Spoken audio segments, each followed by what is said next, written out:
ਗੁਰੂ ਨਾਨਕ ਦੇਵ ਜੀ ਦਾ ਮਹਾਵਾਕ ਹੈ, ਕੁਦਰਤ ਦਿਸੈ ਕੁਦਰਤ ਸੁਣੀਐ, ਕੁਦਰਤ ਭਉ ਸੁਖਸਾਰ। ਨਾਲ ਹੀ ਕਿਹਾ ਜਾਂਦਾ ਹੈ, ਪਵਨ ਗੁਰੂ ਪਾਣੀ ਪਿਤਾ, ਮਾਤਾ ਧਰਤ ਮਹੱਤ। ਇਹ ਗੱਲਾਂ ਅਸੀਂ ਆਪਣੇ ਪੁਰਖਿਆਂ ਤੋਂ ਸੁਣੀਆਂ ਤਾਂ ਬਹੁਤ, ਪਰ ਕੀ ਅਸੀਂ ਇਹਨਾਂ ਗੱਲਾਂ 'ਤੇ ਅਮਲ ਕੀਤਾ? ਬਾਣੀ ਪੜ੍ਹੀ ਤਾਂ ਬਹੁਤ, ਕੀ ਅਸੀਂ ਬਾਣੀ ਵਰਗੇ ਹੋਣ ਦੀ ਕੋਸ਼ਿਸ਼ ਕੀਤੀ?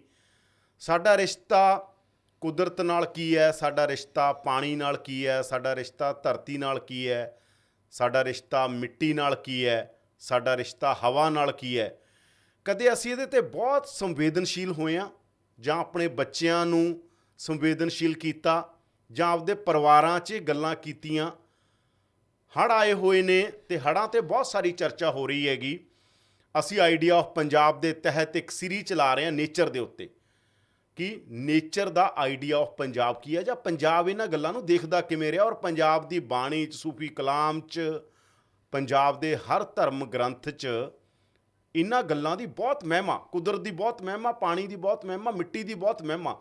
ਜਿਹੜੀ ਗੱਲ ਅਸੀਂ ਸਭ ਤੋਂ ਜ਼ਿਆਦਾ ਮੰਨਦੇ ਹਾਂ, ਸਭ ਤੋਂ ਜ਼ਿਆਦਾ ਮੱਥਾ ਟੇਕਦੇ ਹਾਂ, ਉਹ ਗੱਲ ਅਸੀਂ ਅਮਲ 'ਚ ਕਿਉਂ ਨਹੀਂ ਲੈ ਕੇ ਆਏ? ਕਿਉਂ ਕੁਦਰਤ ਸਾਡੇ ਨਾਲ ਨਾਰਾਜ਼ ਹੈ? ਮੈਂ ਵਾਰ-ਵਾਰ ਕਹਿ ਰਿਹਾ ਹੜ੍ਹਾਂ ਦੀ ਕਵਰੇਜ ਦੇ ਦੌਰਾਨ ਵੀ, ਕਿ ਇਹ ਕੁਦਰਤ ਦਾ ਮੋੜਵਾਂ ਰਿਐਕਸ਼ਨ ਆ, ਕੁਦਰਤ ਸਾਡੇ ਨਾਲ ਨਾਰਾਜ਼ ਆ।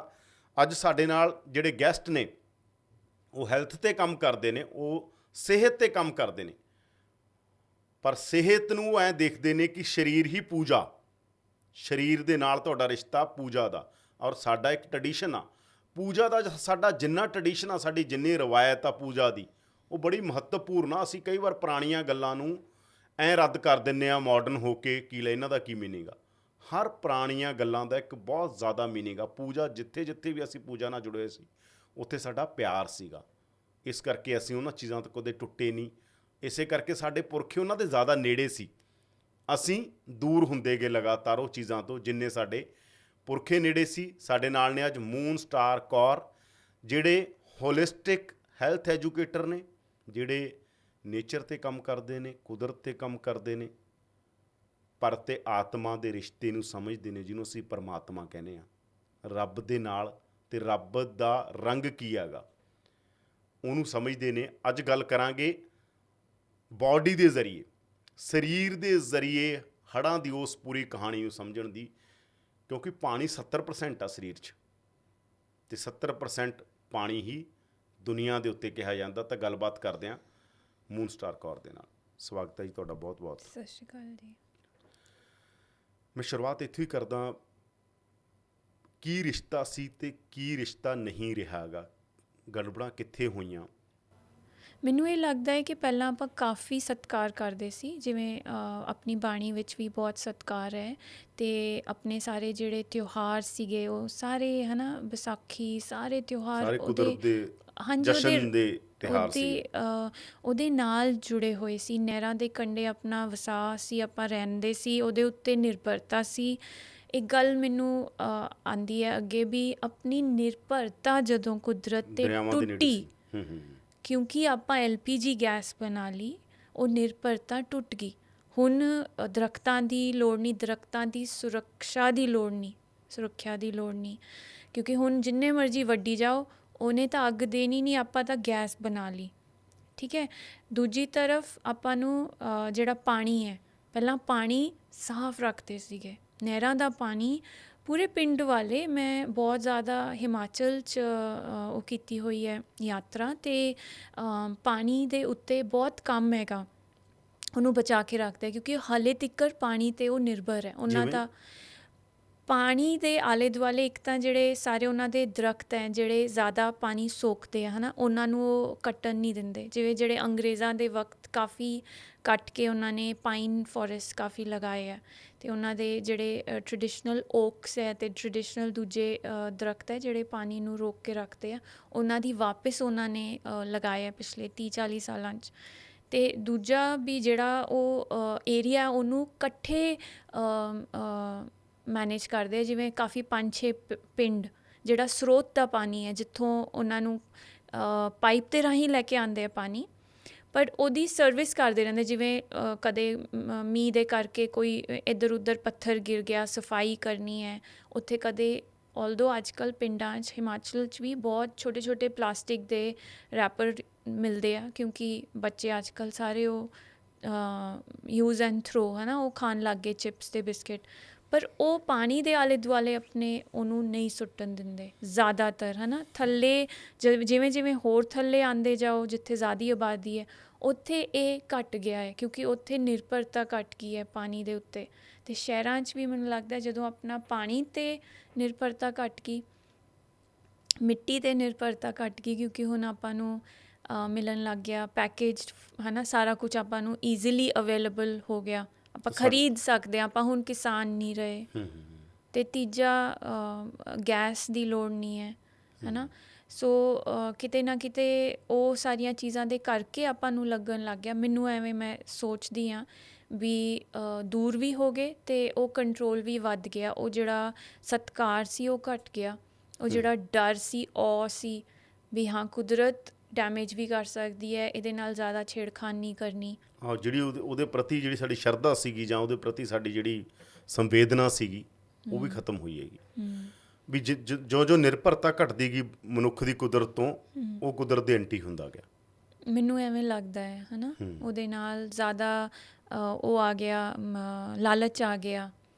ਲਾਲਚ ਸੀਗਾ ਇਨਸਾਨਾਂ ਦੇ ਵਿੱਚ। ਮੈਂ ਇਹੀ ਕਹਿ ਰਿਹਾ, ਤਾਂ ਮੁੱਢ ਕਦੀਮ ਦੇ ਸਵਾਲ ਨੇ ਨਾ, ਜਿਹੜੇ ਆਪਾਂ ਲਾਲਚ ਦੀ ਗੱਲ ਕਰੀਏ, ਗਰੀਡ ਦੀ ਗੱਲ ਕਰੀਏ, ਫੀਅਰ ਦੀ ਗੱਲ ਕਰੀਏ, ਹੈ ਨਾ, ਇਹ ਸਾਰੇ ਮੁੱਢ ਕਦੀਮ ਦੇ ਸਵਾਲ ਨੇ। ਬੰਦਾ ਹੁਣ ਤਾਂ ਨਹੀਂ ਹੋ ਗਿਆ, ਮੈਂ ਤਾਂ ਕਹਿਣਾ ਉਦੋਂ ਨੇਚਰ ਨਾਲ ਫਿਰ ਨਿਰਭਰਤਾ ਕਰਕੇ ਤੁਹਾਨੂੰ ਲੱਗਦਾ ਇਕੱਲਾ ਰਿਹਾ ਹੈ। ਮੈਨੂੰ ਐਵੇਂ ਲੱਗਦਾ ਹੈ ਵੀ ਜਾਂ ਕੋਈ ਹੋਰ ਵੀ ਗੱਲ ਸੀਗੀ, ਜੇ ਆਪਾਂ ਪਿਆਰ ਸੀਗਾ, ਸਤਿਕਾਰ ਸੀ। 100-200 ਸਾਲ ਪਹਿਲਾਂ ਤੁਸੀਂ ਸਾਰੇ ਟ੍ਰੈਡੀਸ਼ਨਲ ਕਲਚਰ 'ਚ ਦੇਖ ਲਓ, indigenous north America, south America 'ਚ ਦੇਖ ਲਓ, ਇੱਧਰ ਯੂਰਪ 'ਚ ਦੇਖ ਲਓ, 200-300 ਸਾਲ ਪਹਿਲਾਂ ਦੇਖ ਲਓ ਉਹਨਾਂ ਦਾ। ਅਤੇ ਪੇਗਨ ਕਲਚਰ ਸੀ ਪੂਰਾ ਜੀ, ਧਰਤੀ ਦੇ ਬੇਸ 'ਤੇ ਰਿਚੁਅਲ ਸੀ, ਸਾਰੇ ਪੂਜਦੇ ਸੀ ਉਵੇਂ ਹੀ ਜਿਵੇਂ ਹਾਰਵੈਸਟ ਫੈਸਟੀਵਲਸ ਹੈਗੇ ਆ ਸਾਡੇ। ਅਤੇ ਆਪਣਾ ਇਸ ਸਾਊਥ ਈਸਟ ਏਸ਼ੀਆ, ਇਸ ਤਰਫ ਸਾਰਾ ਦੇਖ ਲਓ, ਚੀਂਟੀਆਂ ਨੂੰ ਵੀ ਖਾਣਾ ਦੇਣਾ, ਅਤੇ ਹੈ ਨਾ, ਸਾਰੇ ਛੋਟੇ ਛੋਟੇ ਤੋਂ ਲੈ ਕੇ ਵੱਡੇ ਵੱਡੇ ਆਪਣੇ ਜਿਹੜੇ ਤਿਉਹਾਰ, ਰਿਚੁਅਲਸ, ਪ੍ਰੈਕਟਿਸਿਸ ਸੀਗੀਆਂ, ਉਹ ਮਾਨਤਾ ਸੀ ਇੱਕ ਕੁਦਰਤ ਦੇ ਪ੍ਰਤੀ, ਹੈ ਨਾ। ਅਤੇ ਉਹ ਚੀਜ਼ ਮੈਨੂੰ ਲੱਗਦਾ ਈਵਨ ਨਾਮ ਦੇ ਵਿੱਚ, ਜਿਵੇਂ ਕਿ ਜਿਹੜੇ ਨਾਮ ਹੈਗੇ ਆਪਣੇ ਇਨਸਾਨਾਂ ਦੇ, ਬਹੁਤ ਜ਼ਿਆਦਾ ਪੰਜਾਬ 'ਚ, ਇੰਡੀਆ 'ਚ ਵੀ, ਅਤੇ ਹਰ ਜਗ੍ਹਾ, ਸਪੈਸ਼ਲੀ ਜਿਹੜੇ ਇੰਡੀਜੀਨਸ ਲੋਕ ਹੈਗੇ ਆ ਜਗ੍ਹਾ ਜਗ੍ਹਾ ਪ੍ਰਾਂਤ 'ਤੇ, ਉਹਨਾਂ ਦੇ ਨਾਮ ਹੀ ਜਗ੍ਹਾ ਦੇ ਉੱਤੇ ਬੇਸ ਸੀਗੇ, ਹੈ ਨਾ। ਅਤੇ ਜਾਨਵਰਾਂ ਦੇ ਨਾਲ ਕਨੈਕਟਡ, ਅਤੇ ਹੈ ਨਾ ਵੀ ਉਹਦਾ ਜਿੱਥੇ ਜਨਮ ਹੋਇਆ ਉਹਦਾ ਇੱਕ ਨਾਮ ਬਣਦਾ ਸੀ ਇਨਸਾਨ ਦਾ, ਹੈ ਨਾ, ਵੀ ਉਹ ਉਸ ਪਹਾੜ ਦੇ, ਉਸ ਦਰੱਖਤ ਦੇ, ਐਵੇਂ ਕਰਕੇ ਨਾਮ ਸੀਗੇ। ਪਲੇਸਿਸ ਦੇ ਨਾਮ, ਜਿੱਥੇ ਜਗ੍ਹਾ ਸੀਗੀ ਉਹਦਾ ਨਾਮ ਕੁਦਰਤ ਦੇ ਨਾਲ, ਹੈ ਨਾ। ਜਿਵੇਂ ਆਪਾਂ ਹੁਣ ਆਮ ਭਾਸ਼ਾ 'ਚ ਵੀ ਕਹਿ ਦਿੰਦੇ ਹਾਂ, ਉੱਥੇ ਉਹ ਬੋਰਡ ਆਏਗਾ, ਉੱਥੋਂ ਰਾਈਟ ਲੈ ਲਓ। ਜਿਵੇਂ ਆਪਾਂ ਡਾਇਰੈਕਸ਼ਨਸ ਕਿਸੇ ਤੋਂ ਪੁੱਛਦੇ ਹਾਂ, ਅਤੇ ਉੱਥੋਂ ਖੱਬੇ ਲੈ ਲਿਓ, ਉਹ ਵਾਲਾ ਦਰੱਖਤ ਜਾਮੁਨ ਦੇ ਤੋਂ ਸੱਜੇ ਲੈ ਲਿਓ। ਹੁਣ ਕੋਈ ਇਸ ਤਰ੍ਹਾਂ ਡਾਇਰੈਕਸ਼ਨ ਵੀ ਨਹੀਂ ਦਿੰਦਾ, ਹੁਣ GPS ਆ ਗਿਆ, ਹਾਂ, AI ਦਾ ਜ਼ਮਾਨਾ। ਤਾਂ ਉਹਦੀ ਆਪਣੀ ਰੈਫਰੈਂਸ ਪੁਆਇੰਟਸ ਖਤਮ, ਮੁੱਕਦੇ ਚਲੇ ਗਏ। ਹੜ੍ਹਾਂ ਦੇ ਮਸਲੇ ਨੂੰ ਡਿਸਕਸ ਕਰ ਰਹੇ ਹਾਂ, ਕੁਦਰਤ ਦੀ ਕਰੋਪੀ ਜਿਹਨੂੰ ਕਹਿ ਰਹੇ ਨੇ ਲੋਕ, ਉਹਨੂੰ ਡਿਸਕਸ ਕਰ ਰਹੇ ਹਾਂ, ਜਿਹਨੂੰ ਮੈਂ ਕਹਿ ਰਿਹਾ ਕਰੋਪੀ ਨਹੀਂ ਕੁਦਰਤ ਦੀ। ਬੇਸਿਕਲੀ ਕੁਦਰਤ ਦਾ ਰਿਐਕਸ਼ਨ ਆ ਇਹ ਜੋ ਹੋ ਰਿਹਾ ਹੈਗਾ, ਉਹਦੇ 'ਚ ਕੁਦਰਤ ਦਾ ਰਿਐਕਸ਼ਨ ਵੀ ਨਹੀਂ, ਕੁਦਰਤ ਆਪਣਾ ਇੱਕ ਰਾਹ ਲੱਭ ਰਹੀ ਹੈਗੀ। ਕੁਦਰਤ ਦੇ ਅੰਦਰ ਸਿਸਟਮ ਕਿਵੇਂ ਹੈਗਾ ਇਹ ਸਾਰਾ? ਮੈਂ ਜਿਸ ਤਰ੍ਹਾਂ ਸਰੀਰ 'ਚ ਵੀ ਤਾਂ ਕੁਦਰਤੀ ਸਿਸਟਮ ਆ ਨਾ। ਜੀ, ਮੈਂ ਜਿਸ ਤਰ੍ਹਾਂ ਤੁਸੀਂ ਇੰਟਰੋਡਿਊਸ ਕੀਤਾ, ਜਿਵੇਂ ਵੀ ਕੰਮ ਹੈਗਾ ਸਰੀਰ ਦੇ ਨਾਲ, ਮੇਰਾ ਐਕਚੁਅਲੀ ਸਾਰਾ ਕੰਮ ਮਿੱਟੀ ਦੇ ਨਾਲ ਸ਼ੁਰੂ ਹੋਇਆ। ਮੈਂ ਪੌਦੇ ਲਗਾਉਣੇ ਸ਼ੁਰੂ ਕੀਤੇ, ਮਿੱਟੀ ਅਤੇ ਵਾਤਾਵਰਨ ਨੂੰ ਸਮਝਣਾ ਸ਼ੁਰੂ ਕੀਤਾ, ਤਾਂ ਉਹਦੇ ਨਾਲ ਮੈਨੂੰ ਆਹਿਸਤਾ ਆਹਿਸਤਾ ਖਿੱਚ ਪਈ ਸਰੀਰ ਨੂੰ ਸਮਝਣ ਦੀ। ਐਕਚੁਅਲੀ ਦੋਨੋਂ ਇੱਕੋ ਹੀ ਹੈ।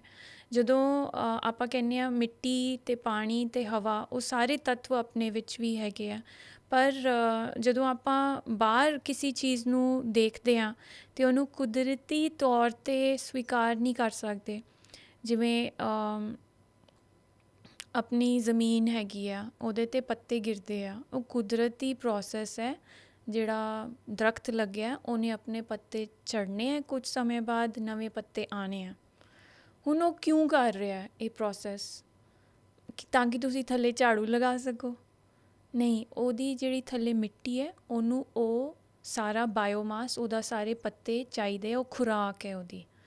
ਤੁਸੀਂ ਉਹਦੀ ਖੁਰਾਕ ਲੈ ਰਹੇ ਹੋ, ਸਾਲੋਂ ਬੱਧੀ ਲਈ ਜਾਓ, ਝਾੜੂ ਲਗਾਈ ਜਾਓ। ਸ਼ਹਿਰਾਂ 'ਚ ਜੋ ਹੁੰਦਾ ਹੈ, ਪਿੰਡਾਂ 'ਚ ਵੀ ਅੱਜ ਕੱਲ੍ਹ ਉਹੀ ਹੁੰਦਾ ਹੈ। ਜੇ ਦਰਖਤ ਤੁਹਾਡੇ ਬਗੀਚੇ ਮਤਲਬ ਤੁਹਾਡੇ ਘਰ ਦੇ ਆਲੇ ਦੁਆਲੇ ਹੈ ਨਾ, ਫਿਰ ਉਹ ਜਦੋਂ ਦਰਖਤ ਆਪਣੀ ਉਮਰ ਤੋਂ ਪਹਿਲਾਂ ਡਿੱਗ ਜਾਂਦਾ ਹੈ ਨਾ, ਕਮਜ਼ੋਰ ਹੋਇਆ, ਫਿਰ ਤੁਸੀਂ ਦਰਖਤ ਨੂੰ ਨਹੀਂ ਕੋਸ ਸਕਦੇ। ਤੁਹਾਡਾ ਜਿਹੜਾ ਉਹ ਸਾਰਾ ਜਿਹੜਾ ਉਹਦਾ ਖੁਰਾਕ ਸੀ, ਜਿਹੜੀ ਤੁਸੀਂ ਨਈ ਮਿੱਟੀ ਨੂੰ ਲੈਣ ਦਿੱਤੀ, ਜਿਹਦੇ ਨਾਲ ਸਾਰੇ ਜੀਵ ਜੰਤੂ ਨੇ ਉੱਥੇ ਹੋਰ ਪਨਪਣਾ ਸੀ, ਉਹਦੇ 'ਚ ਜਿਹੜੇ ਅਰਥਵਰਮਸ ਹੈ ਉਹਨਾਂ ਨੇ ਹੋਰ ਘਰ ਕਰਨਾ ਸੀ, ਅਤੇ ਆਪਸ 'ਚ ਜੜ੍ਹਾਂ ਨੇ ਇੱਕ ਤਾਲਮੇਲ ਬਣਾ ਕੇ ਰੱਖਣਾ ਸੀਗਾ ਬੈਕਟੀਰੀਆ ਨਾਲ, ਜਿਹੜਾ ਸੋਇਲ ਦੇ ਵਿੱਚ ਬੈਕਟੀਰੀਆ ਹੈ ਨਾ।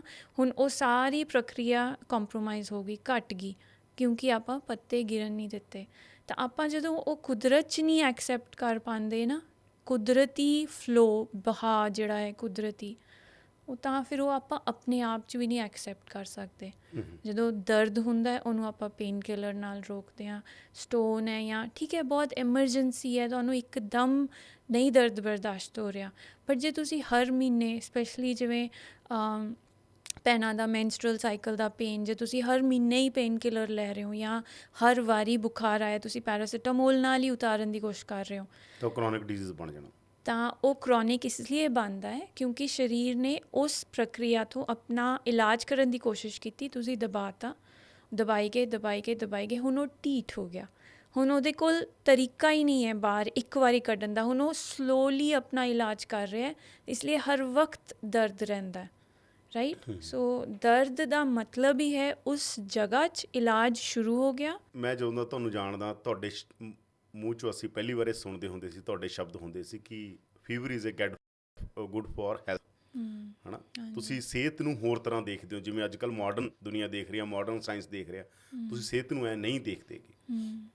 ਕਿਉਂਕਿ ਮੇਰੀ ਸਮਝ ਜੋ ਬਣੀ ਆਹਿਸਤਾ ਆਹਿਸਤਾ, ਜਿਵੇਂ ਕਹਿ ਲਓ ਵੀ ਕਰਦੇ ਕਰਦੇ ਪ੍ਰਯੋਗ ਹੈ ਨਾ, ਸਾਰੇ ਆਪਣੇ ਦੂਜੇ ਵੀ ਕੀਤੇ ਪ੍ਰਯੋਗ, ਐਲੋਪੈਥੀ ਵਾਲੇ ਵੀ, ਸਾਰੇ ਸਰਜਰੀਆਂ ਅਤੇ ਸਾਰਾ ਕੁਝ ਕਰਕੇ ਪਤਾ ਚੱਲਿਆ ਵੀ ਇੱਕ ਜਿਹੜੀ ਸਮਝ ਬਣਦੀ ਹੈ ਸਰੀਰ ਦੇ ਪ੍ਰਤੀ ਵੀ ਇਹਦੇ 'ਚ ਕੁਝ ਘਾਟ ਨਹੀਂ ਹੈ।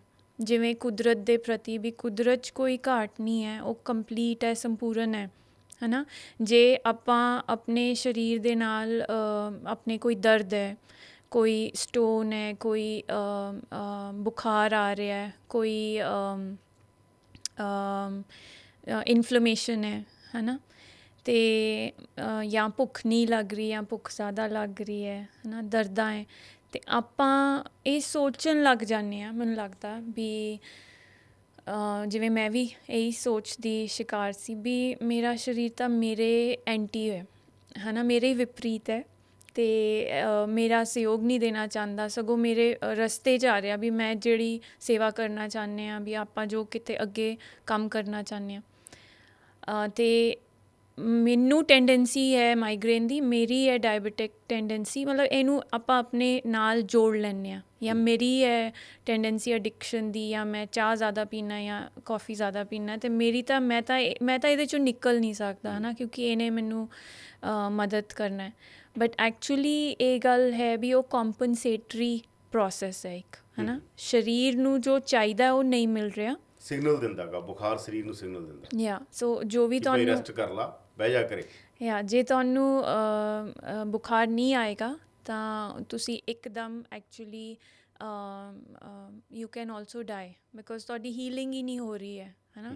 ਹੀਲਿੰਗ ਅਤੇ ਰਿਪੇਅਰਿੰਗ ਸਰੀਰ ਜਾਂ ਗਰੋਥ, ਜਿਵੇਂ ਬੱਚਿਆਂ 'ਚ ਜਿਹੜੇ ਗਰੋ ਹੁੰਦੀ ਹੈ, ਇੱਕਦਮ ਬੋਨਸ ਗਰੋ ਹੁੰਦੀ ਹੈ, ਫੀਵਰ ਆਉਂਦਾ, ਅਤੇ ਜਦੋਂ ਆਪਾਂ ਰਿਪੇਅਰ ਜਾਂ ਹੀਲਿੰਗ ਵਿੱਚ ਜਾਂਦੇ ਹਾਂ, ਜਿਵੇਂ ਦੰਦ ਆਉਂਦੇ ਆ ਬੱਚਿਆਂ ਨੂੰ ਜਦੋਂ ਉਦੋਂ ਬੁਖਾਰ ਹੁੰਦਾ ਆਉਂਦਾ ਹੈ।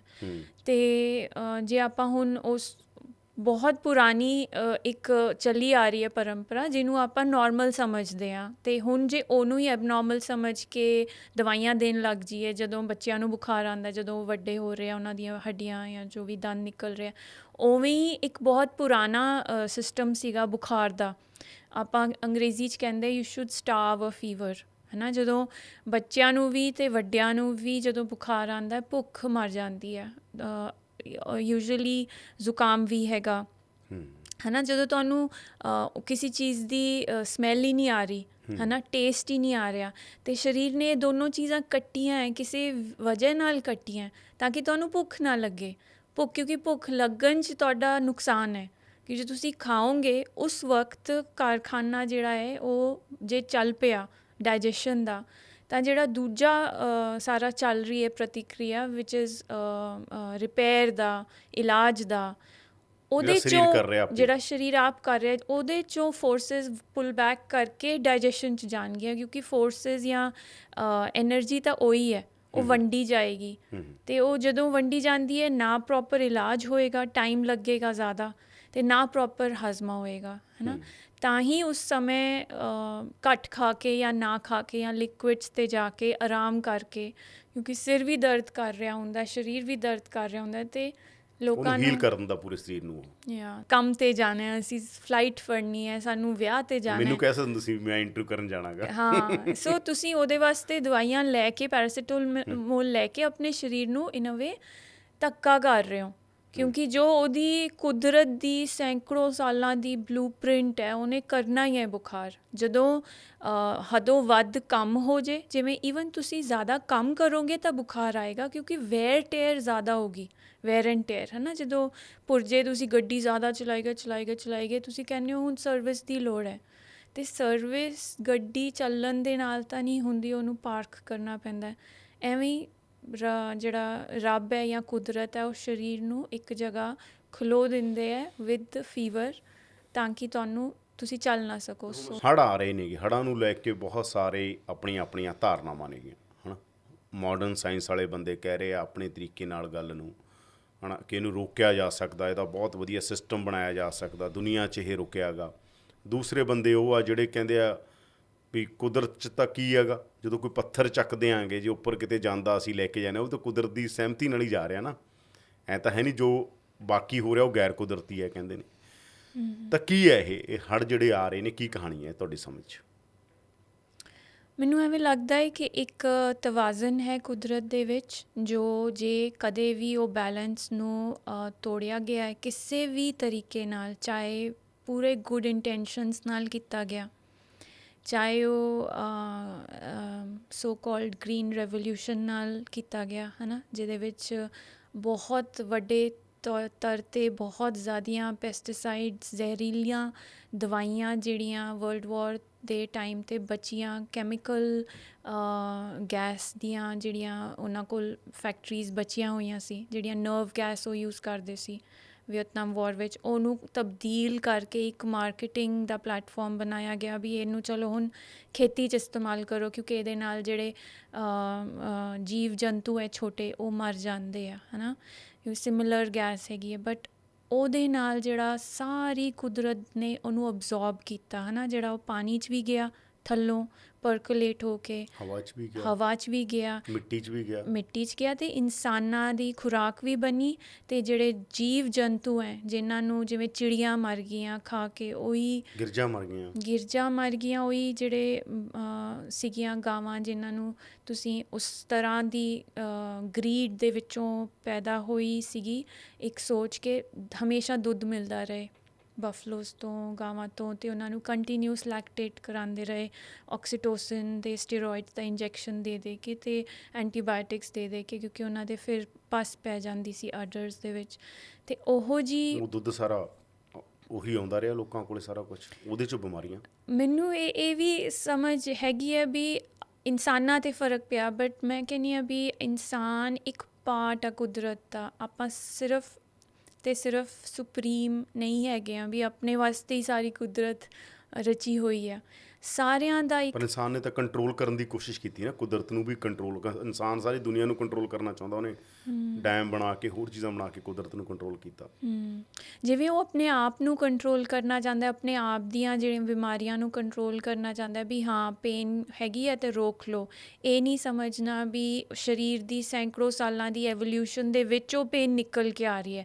ਇਹਦਾ ਮਤਲਬ ਉਹ ਇੱਕ ਤਰ੍ਹਾਂ ਦੀ ਕਮਿਊਨੀਕੇਸ਼ਨ ਟੂਲ ਹੋਊਗਾ ਜਾਂ ਸੈਲਫ ਆਪਣਾ ਆਤਮ ਨਿਰਭਰ ਇਲਾਜ ਕਰਨ ਦਾ ਇੱਕ ਪ੍ਰਕਿਰਿਆ ਹੋਏਗੀ, ਸੈਲਫ ਹੀਲਿੰਗ ਪ੍ਰਕਿਰਿਆ ਹੋਏਗੀ।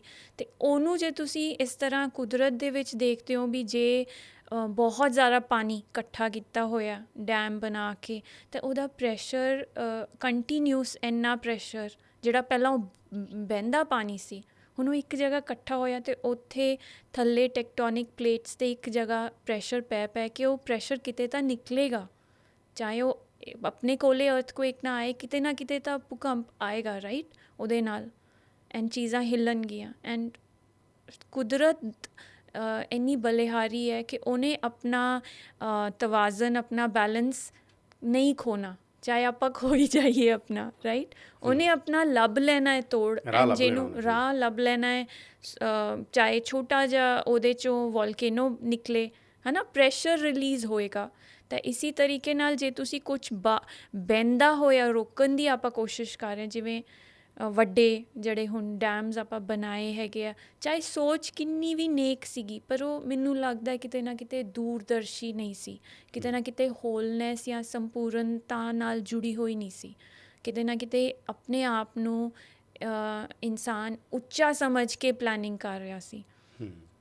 ਸੋ ਉਹ ਚੀਜ਼ ਨੂੰ ਕਰੈਕਟ ਕੀਤਾ ਸ਼ਾਇਦ, ਕਿਉਂਕਿ ਉਹਨੂੰ ਸਾਰੀ ਜੇ ਤੁਸੀਂ ਫਲੋ ਇੱਕ ਵਾਰੀ 'ਚ ਰੋਕ ਰਹੇ ਹੋ, ਅਤੇ ਜੇ ਬਹੁਤ ਜ਼ਿਆਦਾ ਮੀਂਹ ਪੈਂਦਾ ਹੈਗਾ ਅਤੇ ਉਹਦਾ ਜਿਹੜਾ ਸਪੀਡ ਹੈ, ਉਹਦੀ ਜਿਹੜੀ ਰਫਤਾਰ ਹੈ ਉਹ ਬਹੁਤ ਤੇਜ਼ ਹੈ, ਤਾਂ ਅਫਕੋਰਸ ਉਹ ਜ਼ਿਆਦਾ ਡੈਮੇਜ ਕਰਦੀ ਹੈ। But at the same time ਜਿਹੜਾ ਪ੍ਰੋਸੈਸ ਸੀਗਾ ਜਿਹਦੇ ਵਿੱਚ ਜ਼ਿਆਦਾ ਵੱਡੀ ਜਗ੍ਹਾ 'ਚ ਆ ਕੇ ਉਹਨੇ ਫੈਲਣਾ ਸੀਗਾ, ਹੁਣ ਤੁਸੀਂ ਛੋਟੀ ਜਿਹੀ ਜਗ੍ਹਾ 'ਚ ਉਹਨੂੰ ਸੀਮਿਤ ਕੀਤਾ ਹੋਇਆ ਪਾਣੀ ਨੂੰ, ਤਾਂ ਫਿਰ ਉਹਦੀ ਸਪੀਡ ਵੱਧ ਜਾਂਦੀ ਹੈ ਨਾ। ਸੋ ਇਹ ਕਾਫੀ ਗੱਲਾਂ ਹੈਗੀਆਂ ਇਹਦੇ 'ਚ। ਕੋਈ ਬੰਦਿਆਂ ਨੇ ਕੀਤਾ ਜਾਂ ਫਿਰ ਜਿਹੜਾ ਬਹੁਤ ਵੱਡੇ ਲੈਵਲ 'ਤੇ ਕਾਰਪੋਰੇਟਾਈਜੇਸ਼ਨ ਹੋਇਆ, ਜਿਹੜਾ ਬਹੁਤ ਵੱਡੇ ਭੁੱਖ ਜਿਹੜੀ ਆਪਾਂ ਜਿਵੇਂ ਹੁਣ ਪੋਲਿਊਸ਼ਨ ਲਈ ਕਹਿ ਦਿੰਦੇ ਆਮ ਵਿਚਾਰੇ ਲੋਕਾਂ ਨੂੰ, ਕਿਸਾਨਾਂ ਨੂੰ, ਕੋਈ ਨੇ ਪਰਾਲੀ ਫੂਕਤੀ, ਮਾੜੀ ਗੱਲ, ਉਹ ਵੀ ਨਹੀਂ ਫੂਕਣੀ ਚਾਹੀਦੀ, ਪਰ ਜਿੰਨਾ ਪੋਲਿਊਸ਼ਨ ਪੰਜਾਬ 'ਚ ਫੈਕਟਰੀਆਂ ਕਰਦੀਆਂ ਹੋਣਗੀਆਂ, ਹੁਣ ਤੁਹਾਨੂੰ ਮਾਡਰਨ ਲਾਈਫ ਵੀ ਚਾਹੀਦੀ ਹੈ, ਤੁਹਾਨੂੰ ਪੈਸਾ ਵੀ ਚਾਹੀਦਾ, ਡਿਵੈਲਪਮੈਂਟ ਵੀ ਚਾਹੀਦੀ ਹੈ, ਹਾਂ ਤੁਸੀਂ ਕੰਟਰਾਡਿਕਟਰੀ ਹੋ ਨਾ ਇਹ ਗੱਲਾਂ 'ਚ, ਅਤੇ ਦੂਜੇ ਪਾਸੇ ਤੁਹਾਡੇ ਕੋਲ ਨੇਚਰ ਵੀ ਬਚੀ ਰਹੇ। ਇਹ ਜ਼ਿਆਦਾ ਕਾਰਪੋਰੇਟ ਵਾਲੇ ਨੇ ਕੀਤਾ ਤੁਹਾਨੂੰ ਲੱਗਦਾ, ਜਾਂ ਬੰਦਿਆਂ ਦਾ ਵੀ, ਆਮ ਬੰਦਿਆਂ ਦਾ ਵੀ ਉਨਾ ਹੀ ਰੋਲ ਹੈਗਾ, ਮੇਰਾ ਤੁਹਾਡਾ ਵੀ ਉਨਾ ਹੀ ਰੋਲ ਹੈਗਾ? ਅਤੇ ਯਾਦਵਿੰਦਰ, ਕਾਰਪੋਰੇਟ ਦੇ ਵਿੱਚ ਤੁਸੀਂ ਅਤੇ ਮੈਂ ਵਰਗੇ ਹੀ ਲੋਕ ਹੈਗੇ ਆ, ਉਹ ਪਰ ਪਾਲਿਸੀ ਤਾਂ ਉਹਨਾਂ ਦੀ ਹੈ ਨਾ, ਉਹਨਾਂ ਨੇ ਲੱਖਾਂ ਕਰੋੜਾਂ ਦੇ ਮੁਨਾਫੇ ਨੇ, ਬਾਕੀ ਤਾਂ ਵਿਚਾਰੇ ਉੱਥੇ ਨੌਕਰੀ ਕਰਦੇ ਆ।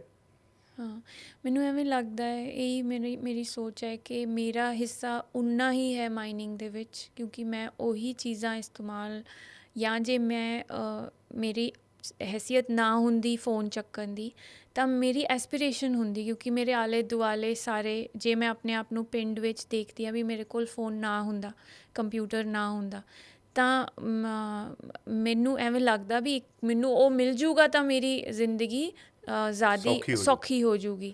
ਤਾਂ ਉਹ ਮੇਰਾ ਰੋਲ ਉਨਾ ਹੀ ਹੈਗਾ, ਮੇਰਾ ਜਿਹੜਾ ਕਿਰਦਾਰ ਹੈ ਉਹਦਾ ਉਨਾ ਹੀ ਭਾਗੀਦਾਰੀ ਹੈ, ਕਿਉਂਕਿ ਮੈਂ ਉਸ ਚੀਜ਼ ਨੂੰ ਇਸਤੇਮਾਲ ਕਰਨਾ ਚਾਹੁੰਦੀ ਹਾਂ ਆਪਣੀ ਜ਼ਿੰਦਗੀ 'ਚ, ਚਾਹੇ ਉਹ ਫ਼ੋਨ ਹੈ, ਚਾਹੇ ਉਹ ਕੈਮਰਾ ਹੈ, ਚਾਹੇ ਉਹ ਮਾਈਕ ਹੈ, ਅਤੇ ਫਿਰ ਉਹ ਜਿਹੜੀ ਇੰਡਸਟਰੀ ਹੈ ਉਹਦੇ 'ਚ ਮੇਰਾ ਵੀ ਹੱਥ ਹੈ ਕਿਤੇ ਨਾ ਕਿਤੇ। ਕੱਲ੍ਹ ਮੈਂ ਅਜੇਪਾਲ ਬਰਾੜ ਹੋਰਾਂ ਦਾ ਇੰਟਰਵਿਊ ਕਰ ਰਿਹਾ ਸੀ, ਉਹ ਕਹਿੰਦੇ ਫਿਰ ਆਪਾਂ ਹੁਣ ਕਹਿੰਦੇ ਐਂ ਤਾਂ ਹੰਟਰ ਸੁਸਾਇਟੀ ਤੋਂ ਅਸੀਂ ਅਗਰੀਰੀਅਨ ਸੁਸਾਇਟੀ 'ਤੇ ਆਏ, ਹੈ ਨਾ, ਸੁਸਾਇਟੀ ਦੀ ਡਿਵੈਲਪਮੈਂਟ ਦੇ ਪੜਾਅ ਨੇਗੇ ਇਹ, ਜਿਨ੍ਹਾਂ ਨੂੰ ਡਿਫਾਈਨ ਕੀਤਾ ਗਿਆ ਹੈਗਾ। ਐ ਨਾ ਵੀ ਹੁੰਦਾ, ਹੋ ਸਕਦਾ ਸੁਸਾਇਟੀ ਉੱਥੇ ਹੀ ਰੁਕੀ ਰਹਿੰਦੀ, ਐਂ ਵੀ ਕੋਈ ਇਸ਼ੂ ਨਹੀਂ ਸੀਗਾ, ਪਰ ਉਹਦੇ 'ਚ ਵੀ ਗਰੀਡ ਵੀ, ਉਹਦੇ 'ਚ ਬਹੁਤ ਸਾਰਾ ਕੁਛ ਹੈਗਾ।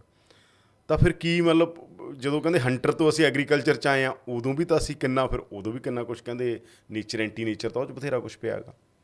ਫਿਰ ਅਸੀਂ ਹੰਟਰ ਸੁਸਾਇਟੀ 'ਚ ਰਹਿੰਦੇ, ਸ਼ਿਕਾਰ ਕਰਦੇ, ਮੂਨ ਸਟਾਰ ਸ਼ਿਕਾਰ ਕਰ ਰਹੀ ਹੈ, ਸ਼ਾਮ ਨੂੰ ਖਾ ਰਹੀ ਹੈ, ਜਾਂ ਅੰਦਰੋਂ ਸ਼ਿਕਾਰ ਕਰ ਰਹੇ ਨੇ, ਖਾ ਰਹੇ ਨੇ। ਹਾਂ, ਮੈਨੂੰ ਲੱਗਦਾ ਆਪਣੇ ਵਿੱਚ ਇੱਕ ਐਵੋਲਿਊਸ਼ਨ ਕਰਨ ਦੀ ਖੋਹ ਹੈ ਸੈਲੂਲਰ ਲੈਵਲ 'ਤੇ, ਐਟੋਮਿਕ ਲੈਵਲ 'ਤੇ, ਇਨਸਾਨ ਦੇ ਵਿੱਚ ਅਤੇ ਕੁਦਰਤ ਦੇ ਵਿੱਚ ਵੀ ਉਹ ਐਵੋਲਿਊਸ਼ਨ ਚੱਲਦੀ ਰਹੇਗੀ, because we are part of nature, ਕੁਦਰਤ, ਹੈ ਨਾ। ਆਪਾਂ ਐਵੋਲਿਊਸ਼ਨ ਕਾਫੀ ਹੋਈ ਹੈ ਨਾ, ਬਿਕੋਜ਼ ਜੇ ਆਪਾਂ ਕਹੀਏ ਵੀ ਐਸਪੀਰੇਸ਼ਨ ਸੀ ਖੜ੍ਹੇ ਹੋ ਕੇ ਚੱਲਣ ਦੀ, ਹੈ ਨਾ, ਪਹਿਲਾਂ ਚਾਰਾਂ ਉਹਦੇ ਟੰਗਾਂ 'ਤੇ ਤੇ ਚੱਲਦੇ ਸੀ ਆਪਾਂ, ਚੱਲਦੇ ਫਿਰ ਖੜੇ ਹੋਏ ਸੀਗੇ, ਆਪਾਂ। ਹਾਂ, ਅਤੇ ਉਹ ਐਸਪੀਰੇਸ਼ਨ ਅੱਗੇ ਅੱਗੇ ਲੈ ਕੇ ਜਾਂਦੀ ਰਹੀ ਹੈ। ਐਸਪੀਰੇਸ਼ਨ ਉਹਦੇ 'ਚ ਆਉਂਦੀ ਹੈ, ਸੁੰਦਰਤਾ, ਬਿਊਟੀ 'ਚ ਆਉਂਦੀ ਹੈ, ਕਲਚਰ 'ਚ ਆਉਂਦੀ ਹੈ, ਆਰਟ 'ਚ ਆਉਂਦੀ ਹੈ, ਪ੍ਰੋਗਰੈਸ 'ਚ ਆਉਂਦੀ ਹੈ। ਉਹ ਐਸਪੀਰੇਸ਼ਨ ਕਿਤੇ ਨਾ ਕਿਤੇ ਗਾਈਡ ਕਰ ਰਹੀ ਹੈ।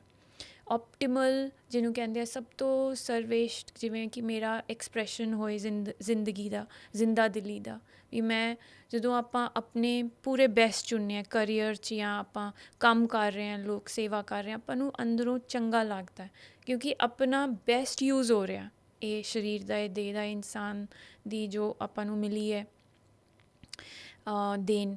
ਸੋ ਉਵੇਂ ਮੈਨੂੰ ਲੱਗਦਾ ਹੈ ਪੂਰੀ ਕਲਚਰ, ਸੁਸਾਇਟੀ ਨੇ ਇਵੋਲਵ ਕੀਤਾ ਵੀ ਹੋਰ ਵਧੀਆ, ਹੋਰ ਵਧੀਆ। ਬਟ ਕਿਤੇ ਨਾ ਕਿਤੇ ਇੰਬੈਲੈਂਸ ਆਇਆ, ਜਿਹੜਾ ਹੁਣ ਐਵੇਂ ਲੱਗਦਾ ਹੈ ਜੇ ਉਹ ਖੋਇਆ ਹੈ ਤਾਂ ਉਹ ਵੀ ਪਾਰਟ ਮੈਂ ਹੈ। ਪੁੱਛ ਰਿਹਾ, ਹੰਟਰ ਸੋਸਾਇਟੀ ਤੋਂ ਮੇਰੀ ਗੱਲ ਅਗਰੇਰੀਅਨ ਸੋਸਾਇਟੀ ਤੱਕ ਆਉਣਾ ਠੀਕ ਸੀ ਮੇਰੀ ਗੱਲ ਜੋ ਜਾਂ ਐਂਟੀ ਨੇਚਰ ਸੀ ਇਹ? ਕੱਲ੍ਹ ਮੈਂ ਉਹਨਾਂ ਨੂੰ ਜਦੋਂ ਬਾਰ-ਬਾਰ ਐਂਟੀ ਨੇਚਰ ਸ਼ਬਦ ਵਰਤਿਆ, ਉਹ ਕਹਿੰਦੇ ਮੈਨੂੰ ਇਤਰਾਜ਼ ਆ, ਐਂਟੀ ਨੇਚਰ ਕੁਝ ਨਹੀਂ ਹੁੰਦਾ। ਕਹਿੰਦੇ ਜੇ ਕੋਈ ਚੀਜ਼ ਥੱਲੋਂ ਉੱਪਰ ਵੀ ਜਾ ਰਹੀ ਹੈ, ਉਹ ਵੀ ਨੇਚਰ ਦੀ ਮਰਜ਼ੀ ਨਾਲ ਹੀ ਜਾ ਰਹੀ ਹੈਗੀ। ਜੇ ਪਹਾੜਾਂ 'ਚ ਕੋਈ ਕੰਸਟਰਕਸ਼ਨ ਕਰ ਰਹੇ ਹਾਂ, ਉਹ ਤਾਂ ਨੇਚਰ ਦੀ ਮਰਜ਼ੀ ਨਾਲ ਹੀ ਹੋ ਰਿਹਾ। ਜੇ ਨੇਚਰ ਇੰਨਾ ਰਿਐਕਟ ਕਰੇ ਫਿਰ ਤਾਂ ਉਹ ਰਹੇ ਹੀ ਨਾ, ਕਹਿੰਦੇ। ਸੋ ਮੈਂ ਆਪਣੀ ਜੋ ਗੱਲ ਖ਼ਤਮ ਕਰ ਰਹੀ ਸੀ, ਮੈਨੂੰ ਐਵੇਂ ਲੱਗਦਾ ਹੈ ਵੀ ਚਾਹੇ ਇੰਬੈਲੈਂਸ ਆ ਰਿਹਾ, ਉਹ ਵੀ ਕਿਤੇ ਨਾ ਕਿਤੇ ਕੁਦਰਤੀ ਹੈ, ਕਿਉਂਕਿ ਜਦੋਂ ਵੀ ਜ਼ਿੰਦਗੀ 'ਚ ਪੁਰਾਣੀ ਆਪਾਂ ਦੇਖੀਏ, ਜਿਵੇਂ ਹੁਣ ਆਪਣੇ ਚੱਲ ਰਿਹਾ ਹੈ ਪੂਰੇ ਪੋਲੀਟੀਕਲ ਐਟਮੋਸਫੇਅਰ, ਸਾਰਾ ਕੁਝ ਚੱਲ ਰਿਹਾ ਵੀ ਜਦੋਂ ਨਾ ਕਿਤੇ ਕੁਝ ਚੀਜ਼ ਤਬਾਹ ਦੇ ਤਰੀਕੇ ਨਾਲ ਨਹੀਂ ਹੁੰਦੀ, ਹੈ ਨਾ, ਤਬਾਹੀ ਦੇ ਵੱਲ ਨਹੀਂ ਜਾਂਦੀ, ਉਦੋਂ ਤੀਕਰ ਉਹ ਦੂਜੀ ਫੋਰਸਿਸ ਹੈ ਜਿਹੜੀਆਂ ਉਹਨੂੰ ਬਚਾਉਣ ਵਾਲੀਆਂ, ਉਹ ਉੱਠਦੀਆਂ ਨਹੀਂ ਹੈ। ਕਿਤੇ ਨਾ ਕਿਤੇ ਇਹ ਚੀਜ਼ ਜਿਹਨੂੰ ਆਪਾਂ ਖੇਲ ਕਵਾਂਗੇ ਜ਼ਿੰਦਗੀ ਦਾ, ਵੀ ਉਹ ਹਮੇਸ਼ਾ ਜਦੋਂ ਤੋਂ ਕੋਈ ਚੀਜ਼ ਤਬਾਹ ਆਦਿਕਾਲ ਹੋਣ ਦੇ ਤੋਂ ਕਿਨਾਰੇ ਨਹੀਂ, ਉਦੋਂ ਤੱਕ ਜਿਹੜੀਆਂ ਦੂਸਰੀਆਂ ਫੋਰਸਿਸ ਨੇ ਆਉਂਦੀਆਂ ਹੀ ਨਹੀਂ ਗੀਆਂ, ਜਿਨ੍ਹਾਂ ਨੂੰ ਉਹ ਲੱਗਦਾ ਅਸੀਂ ਬਦਲ ਦੇਣਾ। ਮੋਬਿਲਾਈਜ਼ ਨਹੀਂ ਹੁੰਦੀਆਂ। ਅਤੇ ਸ਼ਾਇਦ ਇਹ ਇੱਕ ਪ੍ਰਕਿਰਿਆ ਹੀ ਹੈਗੀ ਹੈ ਕੁਦਰਤ ਦੀ। ਇੰਨਾ ਐਕਸੈਸ ਵਿੱਚ ਗਰੀਡ, ਇੰਨਾ ਐਕਸੈਸ ਵਿੱਚ ਮਾਈਨਿੰਗ, ਇੰਨੀ ਐਕਸੈਸ ਵਿੱਚ ਪੋਲਿਊਸ਼ਨ ਅਤੇ ਡੰਪਿੰਗ ਓਸ਼ਨਸ ਦੇ ਵਿੱਚ, ਜ਼ਮੀਨ ਦੇ ਵਿੱਚ, ਪਾਣੀ, ਸਾਰਾ ਕੁਛ ਤਬਾਹ ਹੋ ਰਿਹਾ, ਹੈ ਨਾ। ਅਤੇ ਫਿਰ ਕਿਤੇ ਜਿਵੇਂ ਗੱਲ ਹੋ ਰਹੀ ਸੀਗੀ, ਹੋਰ ਜਿਹੜੇ ਹੈਗੇ ਆ ਬਜ਼ੁਰਗ, ਉਹਨਾਂ ਨਾਲ ਵੀ ਵਿਦੇਸ਼ਾਂ 'ਚ ਸਾਰੇ ਜਿਹੜੇ ਸੀਗੇ ਜੰਗਲ ਇੱਕ ਵਾਰੀ ਤਬਾਹ ਹੋਏ ਕਾਫੀ ਹੱਦ ਤੱਕ, ਉਹਨਾਂ ਨੇ ਕੱਟੇ ਆਪਣੇ ਘਰ ਬਣਾਏ ਸਾਰਾ। ਫਿਰ ਜਦੋਂ ਉਹ ਸਭ ਗੁੰਮ ਗਿਆ, ਉਹਨਾਂ ਤੋਂ ਗਵਾਚ ਗਿਆ, ਤਾਂ ਉਹ ਸੰਭਾਲਣ ਦੀ ਕੋਸ਼ਿਸ਼ ਸ਼ੁਰੂ ਹੋਈ, ਦੁਬਾਰਾ ਜੰਗਲ ਲਗਾਉਣੇ ਸ਼ੁਰੂ ਕੀਤੇ। ਜਦੋਂ ਹਵਾ ਪਲਿਊਟ ਹੋ ਗਈ ਇੰਨੀ ਜ਼ਿਆਦਾ, ਪਾਣੀ ਉਹਨਾਂ ਨੇ ਆਪਣੀ ਮੇਨ ਜਿਹੜੀ ਨਦੀ ਹੈਗੀ ਹੈ ਇੰਗਲੈਂਡ, ਲੰਡਨ ਦੇ ਵਿੱਚ ਮੇਨ ਨਦੀ ਥੇਮਸ ਦੇ ਵਿੱਚ ਸਾਰਾ ਸੀਵੇਜ ਦਾ ਪਾਣੀ ਪਾਇਆ, ਸੀਵੇਜ ਸਾਰਾ ਪਾਇਆ, ਉਹ ਹੀ ਪੀਂਦੇ ਰਹੇ, ਜਿਹਦੇ ਨਾਲ ਕੋਲਰਾ ਹੋਇਆ, ਹੈ ਨਾ। ਉਹਨਾਂ ਨੂੰ 150 ਸਾਲ ਪਹਿਲਾਂ ਦੀ ਗੱਲ ਹੈ।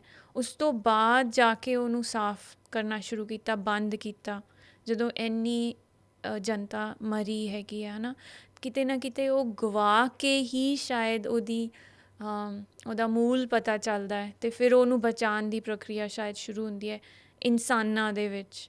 ਮੈਨੂੰ ਐਵੇਂ ਲੱਗਦਾ ਹੈ ਕਿ ਇਸ ਲਈ ਇੱਕ ਐਂਡਲੈਸ ਖੇਡ ਹੈ, ਇੱਕ ਸਾਈਕਲ ਹੈਗਾ, ਡਿਸਟਰਕਸ਼ਨ ਅਤੇ ਕੰਸਟਰਕਸ਼ਨ, ਗਰੋਥ, ਰਿਵਾਈਵਲ, ਅਤੇ ਜਿਹੜਾ ਸਰੀਰ ਦੇ ਵਿੱਚ ਚੱਲ ਰਿਹਾ ਆਲ ਦਾ ਟਾਈਮ, ਡੈਥ ਐਂਡ ਬਰਥ, ਹੈ ਨਾ। ਸੈਲਸ ਮਰ ਰਹੇ ਆ, ਅਤੇ ਜੇ ਉਹ ਨਹੀਂ ਮਰਨਗੇ ਤਾਂ ਨਏ ਨਹੀਂ ਆਉਣਗੇ, ਹੈ ਨਾ। ਤਾਂ ਉਹ ਇੱਕ ਪ੍ਰੋਸੈਸ ਹੈਗਾ, ਜਿਵੇਂ ਤੁਸੀਂ ਦੇਖ ਰਹੇ ਹੋ, ਪਰ ਤੁਹਾਡੀ ਅੱਖਾਂ ਦੇ ਸੈਲਸ ਮਰ ਰਹੇ ਆ, ਬਟ ਤੁਹਾਨੂੰ ਪਤਾ ਨਹੀਂ ਚੱਲ ਰਿਹਾ, ਬਟ ਉਹਨਾਂ ਦਾ ਮਰਨਾ ਉਨਾ ਹੀ ਜ਼ਰੂਰੀ ਹੈ, ਜਿਵੇਂ ਉਹ ਦਰੱਖਤ ਦੇ ਉੱਤੇ ਜਿਹੜੇ ਪੱਤੇ ਗਿਰਦੇ, ਉਹਨਾਂ ਦਾ ਮਰਨਾ ਜ਼ਰੂਰੀ ਹੈ। ਅਤੇ ਉਵੇਂ ਹੀ ਹਰ ਵਕਤ ਇੱਕ ਫੁੱਲ ਨਹੀਂ ਖਿਲ ਸਕਦਾ ਯਾਦਵਿੰਦਰ, ਜਿਹਨੂੰ ਆਪਾਂ ਕਹਿੰਦੇ ਹਾਂ ਵੀ ਆਪਾਂ ਹਰ ਵਕਤ ਇੱਕੋ ਹੀ ਸਟੇਟ 'ਚ ਰਹੀਏ, ਮੈਂਟਲ ਸਟੇਟ, ਖੁਸ਼, ਜ਼ਿੰਦਾ ਦਿਲ, ਚੜ੍ਹਦੀ ਕਲਾ, ਪਰ ਜ਼ਿੰਦਗੀ ਜਿਵੇਂ ਆਪਾਂ ਬਾਹਰ ਕੁਦਰਤ 'ਚ ਦੇਖਦੇ ਹਾਂ ਉਵੇਂ ਹੀ ਅਸੀਂ ਹੈਗੇ ਹਾਂ। ਜਦੋਂ ਇੱਕ ਫੁੱਲ ਇੱਕ ਫਲ ਆਏਗਾ ਉਹ ਉਦੋਂ ਆਏਗਾ ਨਾ ਜਦੋਂ ਉਹਦਾ ਪ੍ਰੋਸੈਸ ਖਤਮ ਹੋਇਆ, ਮੁੱਕਿਆ ਫੁੱਲ ਦੇ ਵਿੱਚੋਂ। ਪਹਿਲਾਂ ਹਰਾ ਬਹਾਰ ਸੀਗਾ, ਉਹਦੀ ਆਉਂਦੀ ਆ। ਹਾਂ। ਬਹਾਰ ਆਈ ਪਹਿਲਾਂ, ਫਿਰ ਉਸ ਤੋਂ ਬਾਅਦ ਬਹਾਰ ਝੜੀ ਇੰਨੀ ਸਾਰੀ ਤੂਫਾਨਾਂ 'ਚ, ਅੱਧੇ ਤੋਂ ਘੱਟ ਤਾਂ ਰਹਿ ਜਾਂਦੀ ਹੈ ਫੁੱਲ। ਫਿਰ ਉਹ ਫੁੱਲ ਨੇ ਅੰਬੀਆਂ ਬਣੀਆਂ ਹਰੀਆਂ ਛੋਟੀਆਂ, ਵੱਡੇ ਹੁੰਦੇ ਹੁੰਦੇ ਉਹਨੇ ਆਪਣਾ ਸਮਾਂ ਲਿੱਤਾ ਪੀਲਾ ਹੋਣ 'ਚ। ਜਿਵੇਂ ਕੇਲੇ ਹੈ, ਕੋਈ ਲੋਕ ਕਹਿੰਦੇ ਆ ਵੀ ਕੇਲੇ ਦਾ ਜੀ ਮੇਰੇ ਤਾਂ ਪੱਕਦੇ ਹੀ ਨਹੀਂ, ਕਿਉਂਕਿ 6 ਮਹੀਨੇ ਲੱਗਦੇ ਆ ਉਹਨਾਂ ਨੂੰ ਹਰੇ ਤੋਂ ਪੀਲੇ ਹੋਣ 'ਚ। ਅਤੇ ਜਿਨ੍ਹਾਂ ਨੂੰ ਨਹੀਂ ਪਤਾ, ਖੇਤੀ ਨਹੀਂ ਕੀਤੀ ਕੇਲਿਆਂ ਦੀ, ਉਹ ਕਹਿੰਦੇ ਸਾਡੇ ਕੇਲੇ ਹੀ ਖਰਾਬ ਹੈ। ਤੁਹਾਡੇ ਘਰੇ ਲੱਗੇ ਹੋਏ ਨੇ ਕਿ ਤੁਸੀਂ ਪਕਾਉਂਦੇ ਹੋ ਕੇਲੇ? ਹਾਂਜੀ, ਅਸੀਂ ਉਗਾ ਰਹੇ ਹਾਂ ਅਤੇ ਉਹਨੂੰ ਦੇਖ ਕੇ ਹੀ ਬਹੁਤ ਜ਼ਿਆਦਾ ਪੇਸ਼ੈਂਸ ਆਉਂਦਾ ਹੈ। ਕੁਦਰਤ ਨੂੰ ਦੇਖ ਕੇ ਆਪਣੇ ਆਪ 'ਚ ਇੰਨਾ ਸਬਰ ਆਉਂਦਾ ਹੈ ਕਿ ਜੇ ਇੱਕ ਪ੍ਰੋਸੈਸ ਹੈ, ਉਹਨੇ ਆਪਣੀ ਬਣਤਰ ਦੇ ਹਿਸਾਬ ਨਾਲ ਸਮਾਂ ਲੈਣਾ ਹੀ ਲੈਣਾ। ਅਤੇ ਸ਼ਾਇਦ ਉਹੀ ਸਮਾਂ ਲੈਣਾ ਹੀ ਲੈਣਾ ਆਪਣੀ ਜਿਹੜੀ ਇਹ ਚੱਲ ਰਹੀ ਹੈ ਜ਼ਿੰਦਗੀ ਦੀ ਮੁਹਿੰਮ, ਚਾਹੇ ਉਹ ਬੁਖਾਰ ਹੈ, ਚਾਹੇ ਉਹ ਡਿਵੈਲਪਮੈਂਟ, ਸੋ ਕਾਲ ਡਿਵੈਲਪਮੈਂਟ ਹੈ, ਜਿਹਦੇ 'ਚ ਆਪਾਂ ਮਾਈਨਿੰਗ ਕਰ ਕਰਕੇ ਪਹਾੜਾਂ ਨੂੰ ਖੋਖਲਾ ਕਰਤਾ, ਅਨਸਟੇਬਲ ਕਰਤਾ। ਫਿਰ ਆਪਾਂ ਕਹਿ ਰਹੇ ਹਾਂ ਲੈਂਡਸਲਾਈਡ ਆ ਰਹੀ ਹੈ। ਤੁਸੀਂ ਇੰਨੀ ਵੱਡੀ ਸੁਰੰਗ ਅੰਦਰੋਂ ਕਿਉਂ ਬਣਾ ਰਹੇ ਹੋ? ਪੂਰੇ ਅੰਦਰ ਉਹਦੇ ਫੈਬਰਿਕ ਨੂੰ ਹਿਲਾ ਰਹੇ ਹੋ, ਛੇੜਖਾਨੀ ਕਰ ਰਹੇ ਹੋ। ਅਸੀਂ 4 ਲੇਨ ਹਾਈਵੇ ਬਣਾਉਣੀ ਹੈ ਜੀ ਉੱਥੋਂ ਤੱਕ, ਅਤੇ ਉਹਦੇ ਨਾਲ ਪੂਰਾ ਦਾ ਪੂਰਾ ਇਕੋਲੋਜੀ ਤੁਹਾਡੀ ਡਿਸਟਰਬ ਹੋ ਗਈ ਹੈ, ਅਨਸਟੇਬਲ ਹੋ ਗਈ ਹੈ ਨਾ। ਤਾਂ ਉਹਦਾ ਕੁਦਰਤੀ ਇੱਕ ਹੋਣਾ ਹੈ ਨਾ, ਖਾਮਿਆਜ਼ਾ ਭਰਨਾ ਪੈਣਾ ਹੈ ਨਾ, ਜਿਹੜਾ ਬਾਕੀ ਦੀ ਜਨਤਾ ਭਰ ਰਹੀ ਹੈ। ਜਿਹਨੇ ਡਿਸੀਜ਼ਨ ਲਿੱਤੇ ਉਹ ਨਹੀਂ ਭਰ ਰਹੇ, ਬਟ ਸਾਰਾ ਇੱਕ ਪ੍ਰੋਸੈਸ ਜੁੜਿਆ ਹੋਇਆ। ਹੜ੍ਹਾਂ ਨੂੰ ਜੇ ਤੁਸੀਂ ਡਿਫਾਈਨ ਕਰੋ ਵੀ ਕਹਾਣੀ ਕੀ ਹੈ ਇਹ ਤੁਹਾਡੇ ਮੁਤਾਬਕ, ਕਿਉਂ ਆਉਂਦੇ ਨੇ, ਕਿੱਥੇ ਅਸੀਂ ਜ਼ਮੀਨਾਂ ਐ ਕਰ ਲਈਆਂ, ਕਿੱਥੋਂ ਉਹ ਸਮਤੋਲ ਕਰਦੇ ਆਉਂਦੇ ਨੇ, ਕੀ ਸਮਝਦੇ ਹੋ ਤੁਸੀਂ ਵੀ ਇਹ ਪਾਣੀ ਐ ਕਿਉਂ, ਇਹਨੂੰ ਕੀ ਗੁੱਸਾ ਚੜ੍ਹ ਜਾਂਦਾ ਪਾਣੀ ਨੂੰ, ਕਿਉਂ ਫਿਰ, ਹਾਲਾਂਕਿ ਕਹਿੰਦੇ ਆ ਪਾਣੀ ਤੇ ਰਜਿਸਟ ਹੀ ਨਹੀਂ ਕਰਦਾ ਕਿਤੇ, ਉਹ ਸਭ ਤੋਂ ਆਪਦੇ ਸੌਖੇ ਵੇ 'ਚ ਆਉਂਦਾ, ਕੁਦਰਤ ਵੀ ਕਿਤੇ ਰਜਿਸਟ ਨਹੀਂ ਕਰਦੀ। ਪਾਣੀ ਕਿਉਂ ਰਜਿਸਟ ਕਰਦਾ ਹੈਗਾ, ਜਿਹੜਾ ਅਸੀਂ ਦੇਖ ਰਹੇ ਹਾਂ, ਲੱਗਦਾ ਦੇਖਣ ਨੂੰ ਜਿਵੇਂ ਰਜਿਸਟ ਕਰ ਰਿਹਾ ਹੈਗਾ ਉਹ। ਮੈਨੂੰ ਇਹ ਮੇਰੀ ਜ਼ਿਆਦੀ ਇਹਦੇ 'ਚ ਪਕੜ ਨਹੀਂ ਹੈ, ਬਟ ਮੈਂ ਇਹੀ ਸਮਝਦੀ ਹਾਂ ਵੀ ਜਿੱਥੇ ਆਪਣੇ ਪਾਣੀ ਵਹਿੰਦਾ ਸੀਗਾ ਨਦੀਆਂ ਦਾ, ਉਹਦੀਆਂ ਜਿਹੜੀਆਂ ਪੂਰਾ ਉਹਦਾ ਰਾਹ ਸੀ, ਉਹਦੀ ਜਿਹੜੀ ਜ਼ਿੰਦਗੀ ਦਾ ਇੱਕ ਪੂਰਾ ਉਹਦਾ ਸਾਹ ਹੀ ਸੀ, ਨਵੇਂ ਸਾਹ ਹੀ ਉਹਦਾ ਰੋਕਤਾ ਨਾ। ਕਿਉਂਕਿ ਉਹ ਜੇ 3 ਕਿਲੋਮੀਟਰ ਦਾ ਸਾਹ ਲੈਂਦੀ ਸੀ, ਰੇਡੀਅਸ ਸਾਹ ਲੈਂਦੀ ਸੀ, ਉਹਨੂੰ ਤੁਸੀਂ 500 ਮੀਟਰ ਬਣਾਤਾ, 3 ਕਿਲੋਮੀਟਰ ਤੋਂ 500 ਮੀਟਰ। ਅਤੇ ਉਹਨੇ ਜਦੋਂ ਹੌਂਕਾ ਭਰਨਾ ਹੈ ਕਦੇ ਨਾ ਕਦੇ, ਤਾਂ ਉਹਨੇ ਫਿਰ ਫੈਲਣਾ ਹੈ, ਅਤੇ ਉਹ ਫੈਲਣ ਨੂੰ ਜਗ੍ਹਾ ਨਹੀਂ ਹੈ, ਤਾਂ ਫਿਰ ਉਹਦਾ ਪ੍ਰੈਸ਼ਰ, ਜੋ ਆਪਾਂ ਕਿਹਾ, ਉਹਦਾ ਪ੍ਰੈਸ਼ਰ ਆਏਗਾ। ਜਿਵੇਂ ਕਈ ਦੇਸ਼ ਹੈਗੇ ਆ ਜਿਹੜੇ ਆਪਣੇ ਕਾਨੂੰਨ ਦੇ ਵਿੱਚ ਨਦੀ ਦਾ ਹੱਕ, ਬਹਿਣ ਦਾ, ਪੂਰਾ ਸਾਹ ਲੈਣ ਦਾ, ਆਪਣੀ ਉਹਦੀ ਜਿਹੜੀ ਫਲੱਡ ਪਲੇਨ ਹੈ ਨਾ, 3 ਕਿਲੋਮੀਟਰ ਦੀ ਹੋ ਜਾਂ 10 ਕਿਲੋਮੀਟਰ ਦੀ, ਉਹ ਇੰਟੈਕਟ ਛੱਡੀ ਜਾਏ, ਉੱਥੇ ਕੋਈ ਵੀ ਬਿਲਡਿੰਗ ਨਾ ਬਣੇ, ਉਹਦਾ ਰਾਹ ਨਾ ਰੋਕਿਆ ਜਾਏ ਡੈਮਸ ਦੇ ਨਾਲ, ਹੈ ਨਾ। ਐਟਲੀਸਟ ਵੱਡੇ ਡੈਮਸ, ਛੋਟੇ ਛੋਟੇ ਜਿਹੜੇ ਚੈੱਕ ਡੈਮਸ ਹੈ ਉਹ ਅਲੱਗ ਹੈ, ਉਹਨਾਂ ਨੂੰ ਨਹੀਂ ਮੰਨਿਆ ਜਾਂਦਾ, ਪਰ ਜਿਹੜੇ ਵੱਡੇ ਆ, ਜਿਹੜਾ ਪੂਰਾ ਕੁਦਰਤੀ ਬਹਾਅ ਰੋਕ ਦਿੰਦੇ ਆ, ਉਹ ਨਾ ਹੋਏ। ਦਰੱਖਤਾਂ ਦਾ ਆਪਣਾ ਹੱਕ ਵੀ ਉਹਨਾਂ ਨੂੰ ਜ਼ਿੰਦਾ ਛੱਡਿਆ ਜਾਏ, ਜਾਂ ਉਹਨਾਂ ਦੇ ਆਸ ਪਾਸ ਮਿੱਟੀ ਛੱਡੀ ਜਾਏ, ਜਿਹੜਾ ਆਪਾਂ ਅੱਜ ਕੱਲ੍ਹ ਸਾਰਾ ਸੀਮੈਂਟ ਲਗਾ ਕੇ ਉਹਨਾਂ ਦਾ ਸਾਹ ਰੋਕ ਦਿੰਦੇ ਹਾਂ। ਜਾਂ ਹਵਾ ਦਾ ਹੱਕ ਵੀ, ਹਵਾ ਸਾਫ਼ ਰਹੇ, ਉਹਦਾ ਹੱਕ ਹੈ। So that's a third party, ਇਹਨੂੰ ਅਰਥ ਜੂਰਿਸਪ੍ਰੂਡੈਂਸ ਕਹਿੰਦੇ ਆ ਵੀ ਜੇ 2 ਜਾਣਿਆਂ ਦੇ ਵਿੱਚ ਲੜਾਈ ਹੋ ਰਹੀ ਹੈ, ਤੀਜੀ ਆਵਾਜ਼ ਆਪਾਂ ਵਾਤਾਵਰਨ ਨੂੰ ਲੈ ਕੇ, ਵਾਤਾਵਰਨ ਦੀ ਆਪਣੀ ਆਵਾਜ਼ ਹੈ, ਆਪਣਾ ਪੱਖ ਹੈ ਵੀ ਮੈਂ ਜ਼ਿੰਦਾ ਰਹਿਣ ਦੀ ਮੇਰੀ ਉਹ ਹੈਗੀ ਹੈ ਹੋਂਦ ਇੱਕ। ਤਾਂ ਹੋਰ ਕਿਹੜੇ ਕਿਹੜੇ ਮੁਲਕਾਂ 'ਚ ਹੈ? ਸੋ ਇਕੁਏਡੋਰ 'ਚ ਸਭ ਤੋਂ ਪਹਿਲਾਂ ਸ਼ੁਰੂ ਹੋਇਆ, ਬੋਲੀਵੀਆ 'ਚ ਹੈਗਾ, ਨਿਊਜ਼ੀਲੈਂਡ 'ਚ ਹੈਗਾ, ਅਤੇ ਇੱਕ 7-8 ਜਿਹੜੇ ਟਰਾਈਬਲ ਪ੍ਰੋਵਿੰਸਿਸ, ਨੇਸ਼ਨਸ ਹੈਗੇ ਆ ਅਮੈਰੀਕਾ 'ਚ, ਉਹਦੇ 'ਚ ਇਹਨਾਂ ਨੇ ਇਹਨੂੰ ਮੁਹੱਈਆ ਕਰਾਇਆ। ਅਤੇ ਮੈਨੂੰ ਲੱਗਦਾ ਇੰਡੀਆ 'ਚ ਹੋਣਾ ਚਾਹੀਦਾ, ਕਿਉਂਕਿ ਆਪਾਂ ਜੇ ਗੰਗਾ ਨੂੰ ਸਾਫ਼ ਕਰਨ ਦੀ ਗੱਲ ਕਰੀਏ, ਜਾਂ ਕੋਈ ਵੀ ਨਦੀ ਹੈਗੀ ਹੈ ਜਿਹੜੀ ਹੁਣ ਅੱਜ ਦੇ ਟਾਈਮ 'ਤੇ ਬਹੁਤ ਜ਼ਿਆਦਾ ਡੇਂਜਰ 'ਚ ਹੈਗਾ ਵੀ ਉਹਦਾ ਸਾਫ਼ ਰਹਿਣਾ ਹੀ, ਹੈ ਨਾ, ਸਾਰਾ ਪਲਾਸਟਿਕ ਨਾਲ ਭਰਿਆ ਹੋਇਆ। ਅਤੇ ਇਹ ਇੱਕ ਇਹੋ ਜਿਹਾ ਤਰੀਕਾ ਹੈ ਵੀ ਉਹਨੂੰ ਆਪਾਂ ਕਾਨੂੰਨ ਦੇ ਤੌਰ 'ਤੇ ਪ੍ਰੋਟੈਕਟ ਕਰ ਸਕਦੇ ਹਾਂ, ਅਰਥ ਜੂਰਿਸਪ੍ਰੂਡੈਂਸ ਕਾਨੂੰਨ 'ਚ ਐਡ ਕਰਕੇ। ਇੱਕ ਪੂਰੀ ਦੁਨੀਆ 'ਚ ਬਾਇਓਡਾਇਵਰਸਿਟੀ ਤੇ ਇਕੋਲੋਜੀ ਦਾ ਰੌਲਾ ਹੈਗਾ। ਸ਼ਾਇਦ ਜੇ ਅਸੀਂ ਇੰਨੇ ਸੈਂਸਿਟਿਵ ਹੋਈਏ ਕਿ ਸਾਡੇ ਸਿਲੇਬਸ ਤੱਕ ਦਾ ਹਿੱਸਾ ਹੋਣ ਇਹ ਚੀਜ਼ਾਂ, ਸਕੂਲਾਂ ਦੇ ਸਿਲੇਬਸ ਦਾ, ਕਾਲਜਾਂ ਦੇ ਸਿਲੇਬਸ ਦਾ, ਸਾਡੀ ਸੁਸਾਇਟੀ ਦੇ ਡਾਇਲੋਗ ਦਾ ਹਿੱਸਾ ਹੋਣ, ਸ਼ਾਇਦ ਜਿਹੜੀਆਂ ਇਹ ਤਰਾਸਦੀਆਂ ਵਾਪਰ ਰਹੀਆਂ ਨਾ ਵਾਪਰਨ। ਚੰਗਾ ਵਿਚਾਰ ਹੈ। ਇਹਦੇ 'ਚ ਮੈਂ ਇਹਨੂੰ ਖੋਲਾਂਗੇ ਜੇ ਥੋੜ੍ਹਾ ਜਿਹਾ, ਤਾਂ ਇਹਦਾ ਮਤਲਬ ਵੀ ਆਪਾਂ ਹਰ ਜਿਹੜਾ ਉਹ ਜੀਵ ਜੰਤੂ ਹੈ ਜਿਹੜਾ ਪਾਣੀ ਵਿੱਚ ਛੋਟੇ ਤੋਂ ਛੋਟਾ ਜਾਂ ਆਸਮਾਨ 'ਚ ਹੈਗਾ ਜਾਂ ਜ਼ਮੀਨ 'ਤੇ ਹੈ ਵੀ, ਅਤੇ ਇਨਸਾਨ ਹੈ ਨਾ, ਹਰ ਉਸ ਜੀਵ ਜੰਤੂ ਦੀ ਹੋਂਦ ਦਾ ਉਹਨੂੰ ਹੱਕ ਹੈ ਵੀ ਉਹ ਜੇ ਇੱਕ ਵਾਰੀ ਪੈਦਾ ਹੋਇਆ ਆਇਆ ਤੇ ਉਹ ਧਰਤੀ ਤੋਂ ਜਾਣਾ ਨਹੀਂ ਚਾਹੀਦਾ ਹੈ ਨਾ। ਤੇ ਜੇ ਕਿਸੇ ਕਾਰਨ ਵਰਸ਼ ਕਿਸੇ ਕਰਕੇ ਨਹੀਂ ਜਾਣਾ ਚਾਹੀਦਾ, ਕਿਸੇ ਕਰਕੇ ਨਹੀਂ ਹੈ ਨਾ, ਜੇ ਕਿਸੇ ਕੁਦਰਤੀ ਤਾਂ ਚਲੋ ਚਲਾ ਜਾਂਦਾ ਜੀ, ਹਾਂਜੀ, ਕਿਸੇ ਦੇ ਕਰਕੇ ਨਹੀਂ। ਤੇ ਉਹਦਾ ਪੂਰਾ ਜਿਹੜਾ ਉਹਦੀ ਤਵੱਜੂ ਹੈ ਉਹ ਜੇ ਆਪਾਂ ਮੰਨੀਏ ਹੈ ਨਾ, ਉਵੇਂ ਹੀ ਉਹਨੂੰ ਆਪਾਂ ਹੋਰ ਉਹਦਾ ਰੋਲ ਆ, ਉਹਦਾ ਪੂਰਾ ਹਰ ਚੀਜ਼ ਦਾ ਰੋਲ ਹੈਗਾ, ਜਿਵੇਂ ਚਿੜੀਆਂ ਦਾ ਰੋਲ ਆ, ਪੰਛੀਆਂ ਦਾ, ਪਤੰਗਿਆਂ ਦਾ। ਹਾਂ ਜੀ, ਤੇ ਉਹਦੇ ਨਾ ਹੋਣ ਕਰਕੇ ਉਹ ਚੀਜ਼ ਗਾਇਬ ਹੈ ਨਾ ਆਪਣੇ ਪੂਰੇ ਇਕੋਲੋਜੀ ਤੋਂ, ਜਿਹਦਾ ਆਪਾਂ ਨੂੰ ਅੱਜ ਤੱਕ ਪੂਰਾ ਪਤਾ ਨਹੀਂ ਐਕਚੁਅਲੀ। ਇਹ ਮੈਂ ਮੰਨਦੀ ਹਾਂ, ਜਿਵੇਂ ਸਰੀਰ 'ਚੋਂ ਕੋਈ ਸਟੋਨ ਹੈ ਉਹਨੂੰ ਕੱਢ ਦਿਓ, ਗੋਲ ਬਲੈਡਰ ਨੂੰ ਕੱਢ ਦਿਓ, ਫਲਾਣੇ ਨੂੰ ਕੱਢ ਦਿਓ, ਢਿਮਕੇ ਨੂੰ ਕੱਢ ਦਿਓ, ਤਾਂ ਕਿ ਸਰੀਰ ਚੱਲਦਾ ਰਹੇ। ਆਪਾਂ ਇਹ ਮੰਨਦੇ ਹਾਂ ਅੱਜ ਤੱਕ, ਠੀਕ ਹੈ, ਐਮਰਜੈਂਸੀ 'ਚ ਕਰਨਾ ਪੈਂਦਾ ਹੈ, ਕਰਦੇ ਹਾਂ, ਪਰ ਉਹਦਾ ਪ੍ਰਭਾਵ ਕੀ ਹੋਏਗਾ, ਕਿਉਂਕਿ ਉਸ ਤੋਂ ਬਾਅਦ ਜਿਹੜੀ ਚੇਨ ਰਿਐਕਸ਼ਨ ਸ਼ੁਰੂ ਹੋ ਜਾਂਦੀ ਹੈ, ਡੋਮੀਨੋ ਇਫੈਕਟ ਜਿਹਨੂੰ ਆਪਾਂ ਕਹਿੰਦੇ ਹਾਂ, ਕੁਝ ਹੋਰ ਕੰਪਰੋਮਾਈਜ਼ ਹੋ ਜਾਂਦਾ, ਕਿਤੇ ਹੋਰ ਪ੍ਰੋਬਲਮ ਆ ਜਾਂਦੀ ਹੈ ਜੋ ਪਹਿਲਾਂ ਨਹੀਂ ਆਉਣੀ ਸੀਗੀ, ਪਰ ਆਪਾਂ ਨੂੰ ਪਤਾ ਨਹੀਂ ਹੈ ਕਿਉਂਕਿ ਮੈਨੂੰ ਲੱਗਦਾ ਦੂਰਦਰਸ਼ੀ ਨਹੀਂ ਸੋਚ ਪਾਉਂਦੇ, ਦੇਖ ਪਾਉਂਦੇ, ਅਤੇ ਆਪਾਂ ਨੂੰ ਲੱਗਦਾ ਹੈ ਕਿ ਇਹਦੀ ਅਹਿਮੀਅਤ ਨਹੀਂ ਹੈ ਇੰਨੀ।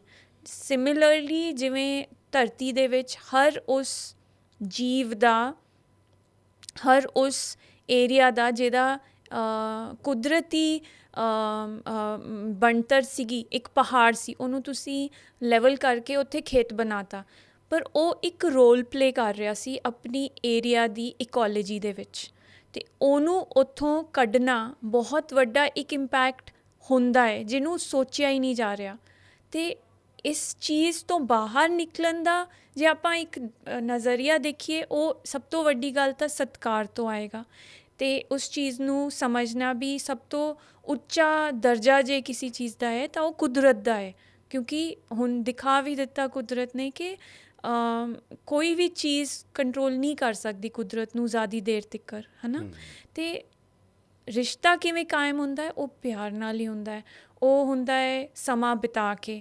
ਜੇ ਤੁਸੀਂ ਕਿਤੇ ਪਹਾੜਾਂ 'ਚ ਜਾਂਦੇ ਹੋ ਤਾਂ ਤੁਹਾਨੂੰ ਜਾ ਕੇ ਉੱਥੇ ਇੱਕ ਰਿਲੈਕਸੇਸ਼ਨ, ਇੱਕ ਅਲੱਗ ਸਕੂਨ ਮਿਲਦਾ, ਤੁਸੀਂ ਬੱਦਲ ਦੇਖਦੇ ਹੋ, ਸੂਰਜ ਡੁੱਬਦਾ ਦੇਖਦੇ ਹੋ, ਅਤੇ ਅਲੱਗ-ਅਲੱਗ ਪੰਛੀਆਂ ਦੀ ਆਵਾਜ਼ ਸੁਣਦੇ ਹੋ, ਜੋ ਤੁਹਾਨੂੰ ਅੱਜ ਕੱਲ੍ਹ ਸ਼ਹਿਰਾਂ 'ਚ ਪੰਛੀ ਹੀ ਨਹੀਂ ਹੈ, ਕਿਉਂਕਿ ਤੁਸੀਂ ਦਰੱਖਤ ਵੀ ਨਹੀਂ ਰੱਖੇ, ਅਤੇ ਇੰਨੀ ਤੁਸੀਂ ਪੈਸਟੀਸਾਈਡ ਯੂਜ਼ ਦੇ ਨਾਲ ਚਿੜੀਆਂ ਪੰਛੀ ਮਰ ਚੁੱਕੇ ਆ। ਇੰਨੇ ਜਿਹੜੇ ਆਪਣੇ 4G 5G ਟਾਵਰਸ ਦੇ ਨਾਲ ਡਾਕੂਮੈਂਟਡ ਹੈਗਾ ਵੀ ਮਧੂਮੱਖੀਆਂ ਬਹੁਤ ਵੱਡੇ ਤੌਰ 'ਤੇ ਮਰੀਆਂ ਹੈ ਆਲ ਓਵਰ ਨਾਰਥ ਅਮਰੀਕਾ, ਅਤੇ ਇੰਡੀਆ ਦੇ ਵਿੱਚ ਵੀ, ਜਿਵੇਂ ਕਿ ਹਰ ਦੇਸ਼ ਵਿੱਚ ਫਰਕ ਪੈ ਰਿਹਾ ਇਕੋਲੋਜੀ 'ਤੇ, ਹੈ ਨਾ। ਕਿਹਾ ਜਾਂਦਾ ਨਾ ਮਧੂਮੱਖੀਆਂ ਸੱਭਿਅਤਾ ਦੇ ਖਤਮ ਹੋਣ ਤੋਂ ਪਹਿਲਾਂ ਮਧੂਮੱਖੀਆਂ ਖਤਮ ਹੁੰਦੀਆਂ ਨੇ। ਇਹ ਮੈਂ ਪਹਿਲੀ ਵਾਰ ਸੁਣਿਆ, ਪਰ ਬਹੁਤ ਵੱਡੀ ਉਹਨਾਂ ਦਾ ਰੋਲ ਹੈਗਾ। ਜੇ ਉਹ ਨਹੀਂ ਹੋਣਗੇ ਤਾਂ ਦੋ ਫੁੱਲਾਂ ਨੂੰ ਆਪਸ 'ਚ ਉਹ ਜੋੜਨ ਵਾਲਾ ਕੋਈ ਨਹੀਂ, ਅਤੇ ਫਿਰ ਫਲ ਨਹੀਂ ਬਣੇਗਾ, ਫਿਰ ਉਹ ਆਰਟੀਫਿਸ਼ੀਅਲ ਤਰੀਕੇ ਨਾਲ ਫਿਰ ਉਹ ਤੁਸੀਂ ਕਰੀ ਜਾਓ, ਅਤੇ ਉਹਦੇ 'ਚ ਫਿਰ ਕੋਈ ਨਿਊਟ੍ਰੀਸ਼ਨ ਜਾਂ ਤਾਕਤ ਨਹੀਂ ਰਹੇਗੀ ਖਾਣੇ 'ਚ। ਜੇ ਤੁਸੀਂ ਆਪ ਹੀ ਪਰਾਗਣ, ਜਿਹਨੂੰ ਆਪਾਂ ਪਰਾਗਣ ਕਹਿੰਦੇ ਹਾਂ, ਪਰਾਗਣ ਆ ਉਹ ਜਿਹੜਾ ਮੱਖੀਆਂ ਕਰਦੀਆਂ। ਸੋ ਪਿਆਰ ਵਾਸਤੇ, ਉਹਨਾਂ ਦੇ ਸਤਿਕਾਰ ਵਾਸਤੇ ਕੁਦਰਤ ਦੇ ਨਾਲ, ਜੋ ਅਸੀਂ ਨੇਚਰ ਬੇਸਡ ਥੈਰੇਪੀ ਕਹਿੰਦੇ ਹਾਂ, ਫੋਰੈਸਟ ਬੇਦਿੰਗ, ਜ਼ਿਆਦਾ ਐਡਵੈਂਚਰ ਥੈਰੇਪੀ, ਜ਼ਿਆਦਾ ਆਪਣੀ ਕੁਦਰਤ ਦੇ ਨਾਲ ਬੱਚਿਆਂ ਨੂੰ ਵੀ ਜ਼ਿਆਦਾ ਸਮਾਂ ਬਿਤਾਉਣ, ਅਤੇ ਇਨਸਾਨ ਵੀ ਸਾਰੇ ਬਿਤਾਉਣ ਅਲੱਗ-ਅਲੱਗ ਤਰੀਕਿਆਂ ਨਾਲ। ਜੰਗਲ 'ਚ ਫਿਰਨਾ, ਇੱਕ ਤਰ੍ਹਾਂ ਦਾ ਆਕਸੀਜਨ ਦਾ ਸ਼ਾਵਰ ਲੈਣਾ। ਹਾਂਜੀ, ਮੋਰ ਦੈਨ ਆਕਸੀਜਨ ਇੱਕ ਤਰ੍ਹਾਂ ਦੀ ਜ਼ਿੰਦਗੀ ਦਾ ਹੀ ਇੱਕ ਸ਼ਾਬਾਸ਼। ਅਹਿਸਾਸ ਹੈ, ਕਿਉਂਕਿ ਇੰਨੇ ਰਿਸ਼ਤੇ ਆ ਅੰਦਰ, ਇੰਨੇ ਰਿਸ਼ਤੇ ਆ ਜੰਗਲ ਦੇ ਵਿੱਚ। ਸਦੀਆਂ ਦੇ ਆਪਣੇ। ਨਹੀਂ, ਜੇ ਤੁਸੀਂ ਜੰਗਲ ਦੇ ਵਿੱਚ ਥੋੜ੍ਹਾ ਜਿਹਾ ਸਮਾਂ ਬਿਤਾਓ ਅਤੇ ਆਪਣੇ ਸ਼ਾਂਤ ਮਨ ਨਾਲ ਉੱਥੇ ਬੈਠੋ, ਤਾਂ ਤੁਹਾਨੂੰ ਇੱਕਦਮ 10 15 20 ਰਿਸ਼ਤੇ ਉੱਥੇ ਦਿਖਣਗੇ ਆਪਸ 'ਚ, ਹੈ ਨਾ। ਦਰਖਤ ਦਾ, ਮਿੱਟੀ, ਸਾਰੇ ਕੀੜਿਆਂ ਦਾ, ਪਾਣੀ ਕਿੱਥੋਂ ਆ ਰਿਹਾ ਹੈ, ਕਿੱਥੇ ਹਵਾ ਕਿੱਥੇ ਬਹਿ ਰਹੀ ਹੈ, ਹਵਾ ਦੇ ਕਰਕੇ ਦਰਖਤ 'ਤੇ ਕੀ ਉਹ ਪ੍ਰਭਾਵ ਹੈ। ਮਤਲਬ ਉਹ ਆਪਸ 'ਚ ਚਿੜੀਆਂ ਦਾ, ਹਰ ਜੀਵ ਜੰਤੂ ਦਾ ਆਪਸ 'ਚ ਇੱਕ ਸੰਬੰਧ ਅਤੇ ਇੱਕ ਅਸਰ ਇੱਕ ਦੂਜੇ ਦੇ ਉੱਤੇ ਉਹ ਦਿਖਦਾ ਹੈ। ਉਹੀ ਤਾਂ ਜ਼ਿੰਦਗੀ ਦੇ ਵਿੱਚ ਆਪਾਂ ਨੂੰ, ਉਹੀ ਤਾਂ ਮਿਸਿੰਗ ਹੈਗਾ, ਜਿਹੜਾ ਇੰਟਰ ਰਿਲੇਸ਼ਨਸ਼ਿਪ ਹੈਗਾ ਇੱਕ ਦੂਜੇ ਦੇ ਨਾਲ, ਜਿਹੜਾ ਆਪਾਂ ਇੱਕ ਦੂਜੇ ਦੇ ਉੱਤੇ ਆਪਾਂ ਨਿਰਭਰ ਹਾਂ। ਬਿਕੋਜ਼ ਜੇ ਮੈਂ ਕੁਛ ਇੱਕ ਫੈਕਟਰੀ ਲਗਾ ਕੇ ਇੱਕ ਹਵਾ ਦੀ ਆਪਣੇ ਸ਼ਹਿਰ ਦੇ ਵਿੱਚ ਹਵਾ ਨੂੰ ਬਦਲਤਾ, ਅਤੇ ਸਾਰਿਆਂ ਨੂੰ ਅਸਥਮਾ ਜਾਂ ਦਮੇ ਦੀ ਪ੍ਰੋਬਲਮ ਸਾਰਿਆਂ ਨੂੰ ਮੇਰੇ ਸ਼ਹਿਰ 'ਚ ਆਏਗੀ। ਮੇਰੇ ਡਿਸੀਜ਼ਨ ਨਾਲ, ਮੇਰੇ ਫੈਸਲੇ ਨਾਲ ਸਾਰਿਆਂ ਦੀ ਜ਼ਿੰਦਗੀ ਦੇ ਉੱਤੇ ਅਸਰ ਪੈਂਦਾ ਹੈ। ਉਵੇਂ ਹੀ ਜੇ ਆਪਾਂ ਡੈਮ ਲਗਾ ਰਹੇ ਹਾਂ ਅਤੇ ਨਹੀਂ ਦੇਖ ਰਹੇ ਵੀ ਕਿੰਨੇ ਜ਼ਿਆਦਾ ਲੈਵਲ 'ਤੇ ਉਹ ਫਿਊਚਰ 'ਚ ਜਾ ਕੇ ਈਵਨ ਪ੍ਰੈਸ਼ਰ ਕਿਤੇ ਨਾ ਕਿਤੇ ਅਰਥਕੁਏਕ ਵਾਂਗੂ ਨਿਕਲੇਗਾ। ਮਤਲਬ ਕਿੰਨੀ ਲੌਂਗ ਟਰਮ ਪਲੈਨਿੰਗ ਕਰਕੇ ਚੱਲਣਾ ਪੈਂਦਾ ਹੈ। ਇਹੀ ਇੰਟਰ ਰਿਲੇਸ਼ਨਸ਼ਿਪਸ ਦੀ ਅਤੇ ਇੰਟਰਡਿਪੈਂਡੈਂਸ ਦੀ ਦਾ ਗਿਆਨ ਅਤੇ ਸੋਚ, ਵਿਚਾਰ ਆਪਣੇ ਆਤਮਸਾਤ ਕਰਨ ਦੀ ਲੋੜ ਆ ਸਾਨੂੰ। ਗਵਰਨਮੈਂਟ ਨੂੰ ਲੋੜ ਹੈ, ਅਤੇ ਆਈ ਥਿੰਕ ਸਾਨੂੰ ਵੀ ਲੋੜ ਆ। ਹਰ ਇਨਸਾਨ ਦੇ ਵਿੱਚ ਉਹ ਬੀਜ ਨੂੰ ਬੋਣ ਦੀ ਲੋੜ ਹੈ, through nature based therapy, nature based ਮਤਲਬ ਪ੍ਰੋਗਰਾਮਸ, ਜਿਹਦੇ 'ਚ ਤੁਸੀਂ ਕੁਦਰਤ ਦੇ ਨਾਲ ਸਮਾਂ ਬਿਤਾਓ। ਜਿਹੜਾ ਡਿਵੈਲਪਮੈਂਟ ਦਾ ਮਾਡਲ ਆ, ਇਹ ਆਪਾਂ ਕਹਿੰਦੇ ਸਸਟੇਨੇਬਲ ਮਾਡਲ, ਜਦੋਂ ਆਪਾਂ ਗੱਲ ਕਰਦੇ ਆਂਗੇ ਨਾ, ਹੁਣ ਚਰਚਾ ਹੁੰਦੀ ਹੈ ਦੁਨੀਆ 'ਚ, ਇਹ ਸ਼ਬਦ ਹੀ ਬਹੁਤ ਮਸ਼ਹੂਰ ਹੋਇਆ, ਸਸਟੇਨੇਬਲ ਡਿਵੈਲਪਮੈਂਟ ਦਾ ਮਾਡਲ। ਇੱਕ ਡਿਵੈਲਪਮੈਂਟ ਉਹ ਜਿਹੜੀ ਮਨੁੱਖ ਦੇ ਵਿਰੋਧੀ ਹੈ, ਕੁਦਰਤ ਦੇ ਵਿਰੋਧੀ ਹੈ, ਸਮਾਜ ਦੇ ਵਿਰੋਧੀ ਹੁੰਦੀ ਹੈਗੀ, ਜਦੋਂ ਇਹਨਾਂ ਦੇ ਵਿਰੋਧੀ ਹੈਗੀ, ਤਾਂ ਕਿਸ ਤਰ੍ਹਾਂ ਦਾ ਹੋਵੇ ਉਹ? ਸੋ ਡਿਵੈਲਪਮੈਂਟ ਦੀ ਪਰਿਭਾਸ਼ਾ ਮੈਨੂੰ ਲੱਗਦਾ ਹੈ ਸੋਚਣ ਦੀ ਲੋੜ ਹੈ। ਜੇ ਕੋਈ ਚੀਜ਼ ਡਿਵੈਲਪ ਹੋ ਰਹੀ ਹੈ ਤਾਂ ਉੱਥੇ ਰਹਿੰਦੇ ਸਾਰੀ ਜਨਤਾ, ਸਾਰੇ ਜੀਵ ਜੰਤੂ, ਸਾਰਿਆਂ ਵਾਸਤੇ ਇੱਕ ਤਰ੍ਹਾਂ ਦੀ ਬਿਹਤਰਤਾ ਹੋਣੀ ਚਾਹੀਦੀ ਹੈ। ਅਤੇ ਜੇ ਉੱਥੇ ਰਹਿੰਦੇ ਲੋਕਾਂ ਦੇ ਘਰਾਂ ਦੇ ਵਿੱਚ ਪਾਣੀ ਆ ਜਾਂਦਾ ਹੈ, ਲੈਂਡਸਲਾਈਡ ਹੋ ਜਾਂਦੀ ਹੈ, ਕਿਉਂਕਿ ਤੁਸੀਂ ਉੱਪਰ ਸਾਰੇ ਪਹਾੜ ਦੀ ਡੀਫੋਰੈਸਟੇਸ਼ਨ, ਸਾਰੇ ਦਰਖਤ ਕੱਟਤੇ, ਕਿਉਂਕਿ ਤੁਸੀਂ ਡਿਵੈਲਪ ਕਰ ਰਹੇ ਸੀ ਇੱਕ ਫੈਕਟਰੀ ਕੱਪੜਿਆਂ ਦੀ, ਅਤੇ ਉਹ ਤੁਸੀਂ 100 ਰੁਪਏ ਦੇ, 200 ਰੁਪਏ ਦੇ ਹੀ ਟੀ ਸ਼ਰਟ ਵੇਚ ਰਹੇ ਹੋ, ਕਿਉਂਕਿ ਤੁਸੀਂ ਇੰਨੇ ਲੈਵਲ 'ਤੇ ਸਸਤੀ ਜ਼ਮੀਨ ਲੈ ਕੇ ਐਵੇਂ ਕਰ ਲਿਆ। ਪਰ ਉਹਦੀ ਕੀਮਤ ਕਿਹਨੇ ਚੁਕਾਈ ਹੈ? ਉਹ 100 ਰੁਪਏ ਤੋਂ ਇਲਾਵਾ ਜਿਹੜੀ ਉਹਦੀ ਕੀਮਤ ਸੀ, ਜਿਹੜੇ ਥੱਲੇ ਰਹਿੰਦੇ ਲੋਕ ਸੀ, ਜਿਨ੍ਹਾਂ ਦੀ ਬਾੜ ਆ ਗਈ ਜਾਂ ਜਿਨ੍ਹਾਂ ਦੀ ਲੈਂਡਸਲਾਈਡ ਹੋ ਗਈ, ਜਿਨ੍ਹਾਂ ਦੇ ਪਹਾੜ ਅਨਸਟੇਬਲ ਬਣ ਗਏ, ਜਿੱਥੇ ਤੁਸੀਂ ਫੈਕਟਰੀਜ਼ ਜਾਂ ਮਾਈਨਿੰਗ ਕੀਤੀ ਆ। ਸੋ ਡਿਵੈਲਪਮੈਂਟ ਡਜ਼ ਨਾਟ ਮੀਨ ਕਿ ਤੁਸੀਂ ਇੱਕ ਜਗ੍ਹਾ 'ਤੇ ਜਾ ਕੇ ਇੱਕ ਤਰਫੀ ਆਪਣਾ ਇੱਕ ਏਜੰਡਾ ਦੇ ਨਾਲ ਕੰਮ ਕਰੋ। ਤੁਸੀਂ ਸਾਰੇ ਜਿਹੜੇ ਹਿੱਸੇਦਾਰ ਨੇ ਉਸ ਸਟੇਕ ਹੋਲਡਰਸ ਹੈ, ਹਿੱਸੇਦਾਰ ਹੈ, ਉਹਨਾਂ ਜੀਵ ਜੰਤੂ ਸਾਰਿਆਂ ਵੀ ਨੇ ਜਿਹੜੇ ਵਿਚਾਰੇ ਬੇਜ਼ੁਬਾਨ ਨੇ, Yeah. ਉਹਨਾਂ ਪ੍ਰਤੀ ਤੁਹਾਡੀ ਸੰਵੇਦਨਸ਼ੀਲਤਾ ਉਨੀ ਹੋਣੀ ਚਾਹੀਦੀ ਹੈਗੀ। ਵੱਡੇ ਵੱਡੇ ਸ਼ਬਦ ਨੇਗੇ, ਡਿਵੈਲਪਮੈਂਟ, ਗਰੋਥ, ਪ੍ਰੋਗਰੈਸ, ਜਿੱਥੇ ਵੀ ਜਾਂਦੇ ਆ ਹੈ ਨਾ, ਪ੍ਰੋਗਰੈਸ ਤਾਂ ਲਿਖਿਆ ਹੁੰਦਾ ਕਿ ਕੰਮ ਜਾਰੀ ਹੈ ਜੀ। ਵੱਡੇ ਵੱਡੇ ਮਾਲ ਆ ਗਏ, ਵੱਡੀਆਂ ਵੱਡੀਆਂ ਫੈਕਟਰੀਆਂ, ਬੰਦਾ ਛੋਟਾ ਹੋ ਗਿਆ। ਜਦੋਂ ਆਪਾਂ ਕਿਸੇ ਜਗ੍ਹਾ ਨੂੰ ਡਿਵੈਲਪ ਕਰਨਾ ਸਿਰਫ ਇਹੀ ਸੀਮਿਤ ਹੋ ਗਿਆ ਵੀ ਉੱਥੇ ਪੱਕੀਆਂ ਸੜਕਾਂ ਬਣ ਗਈਆਂ, ਜਾਂ ਉੱਥੇ ਵੱਡੀਆਂ ਦੁਕਾਨਾਂ ਖੁੱਲ੍ਹ ਗਈਆਂ, ਜਾਂ ਵੱਡੀਆਂ ਫੈਕਟਰੀਆਂ ਖੁੱਲ੍ਹ ਗਈਆਂ, ਜਾਂ ਵੱਡੀਆਂ ਮਾਈਨਿੰਗ ਚੱਲ ਰਹੀ ਹੈ ਨਾ, ਅਤੇ ਉਹਦੇ ਬੇਸਿਸ 'ਤੇ ਉੱਥੇ ਫੈਕਟਰੀ ਬਣੀ ਹੋਈ ਹੈ। ਡਿਵੈਲਪਮੈਂਟ, ਪ੍ਰੋਗਰੈਸ, ਗਰੋਥ ਦਾ ਮਤਲਬ ਸਾਰੇ ਜਿਹੜੇ ਸਟੇਕ ਹੋਲਡਰਸ ਹੈ, ਭਾਗੀਦਾਰ ਹੈ, ਸਾਰਿਆਂ ਨੂੰ,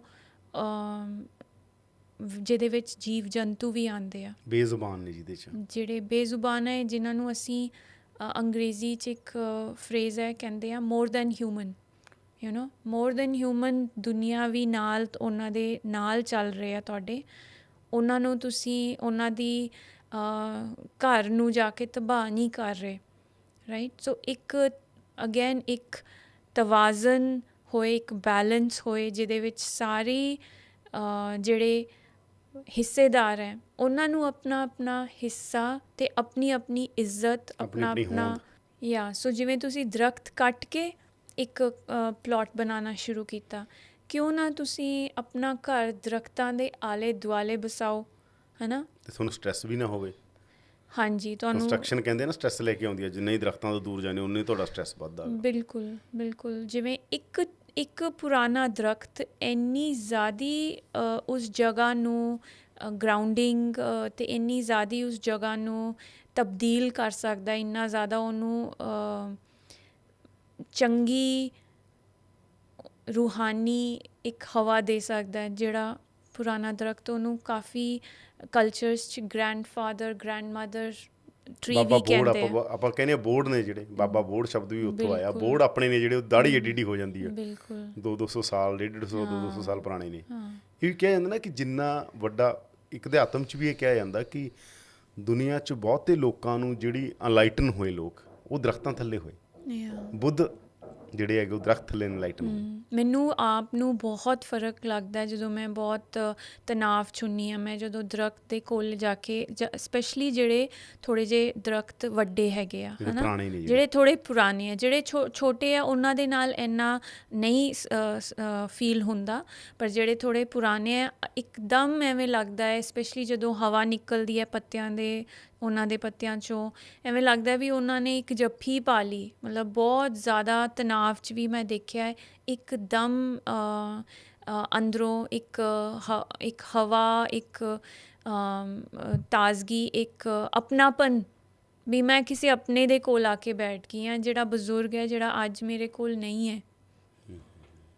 ਤਾਂ ਇਹ ਵੀ ਹੁਣ ਤਾਂ ਦਰਖਤਾਂ 'ਤੇ ਇੰਨੀ ਵੀ ਰਿਸਰਚ ਆ ਗਈ ਕਿ ਉਹ ਬੋਲਦੇ ਨੇ, ਰੋਂਦੇ ਨੇ, ਹੱਸਦੇ ਨੇ ਜਦੋਂ ਉਹਨਾਂ ਨੂੰ ਕੋਈ ਪੱਤਾ ਤੋੜਦਾ, ਕੁਛ ਵੀ ਤੋੜਦਾ, ਉਹ ਮਹਿਸੂਸ, ਆਵਾਜ਼ਾਂ ਵੀ ਮਹਿਸੂਸ। ਹਾਂਜੀ, ਮੈਂ ਮਿਊਜ਼ਿਕ ਲਾ ਕੇ ਲੋਕਾਂ ਨੇ ਦੇਖਿਆ, ਸਪੀਕਰ ਲਾ ਕੇ। ਹਾਂਜੀ, ਮੈਂ ਆਪ ਅਨੁਭਵ ਕੀਤਾ ਹੈ ਯਾਦਵਿੰਦਰ। ਜਦੋਂ ਮੈਂ ਕਿਤੇ ਜਾਣਾ, ਤੁਸੀਂ ਜਾਣਦੇ ਹੋ ਮੈਂ ਖੇਤੀ ਆਪਣੇ ਸ਼ਹਿਰ ਦੇ ਘਰ 'ਚ ਹੀ ਖੇਤੀ ਕਰ ਰਹੀ ਹਾਂ 12-13 ਸਾਲਾਂ ਤੋਂ।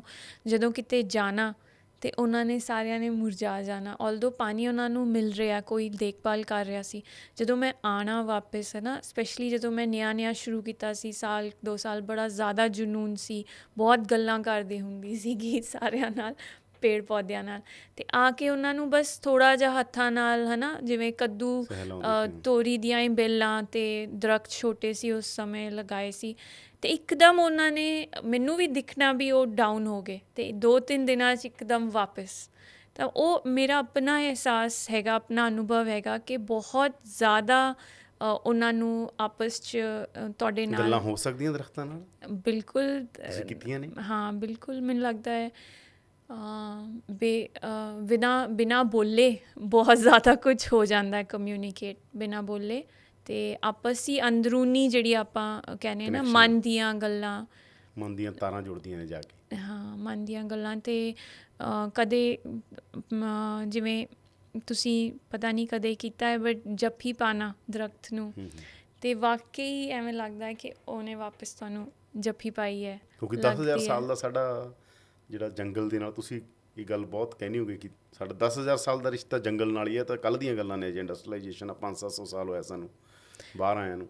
ਇੰਡਸਟਰੀਲਾਈਜੇਸ਼ਨ ਤਾਂ 200 ਸਾਲ ਦੀ ਹੈ, ਅਤੇ ਆਪਾਂ ਸਭ ਤੋਂ ਮੈਕਸੀਮਮ ਟਾਈਮ ਆਪਣੀ ਜ਼ਿੰਦਗੀ ਦਾ ਆਪਾਂ ਬਾਹਰ ਬਿਤਾਇਆ। ਸਭ ਤੋਂ ਜ਼ਿਆਦਾ ਜਿਹੜੀਆਂ ਆਪਾਂ ਆਵਾਜ਼ਾਂ ਸੁਣੀਆਂ, ਕੁਦਰਤੀ ਸੁਣੀਆਂ।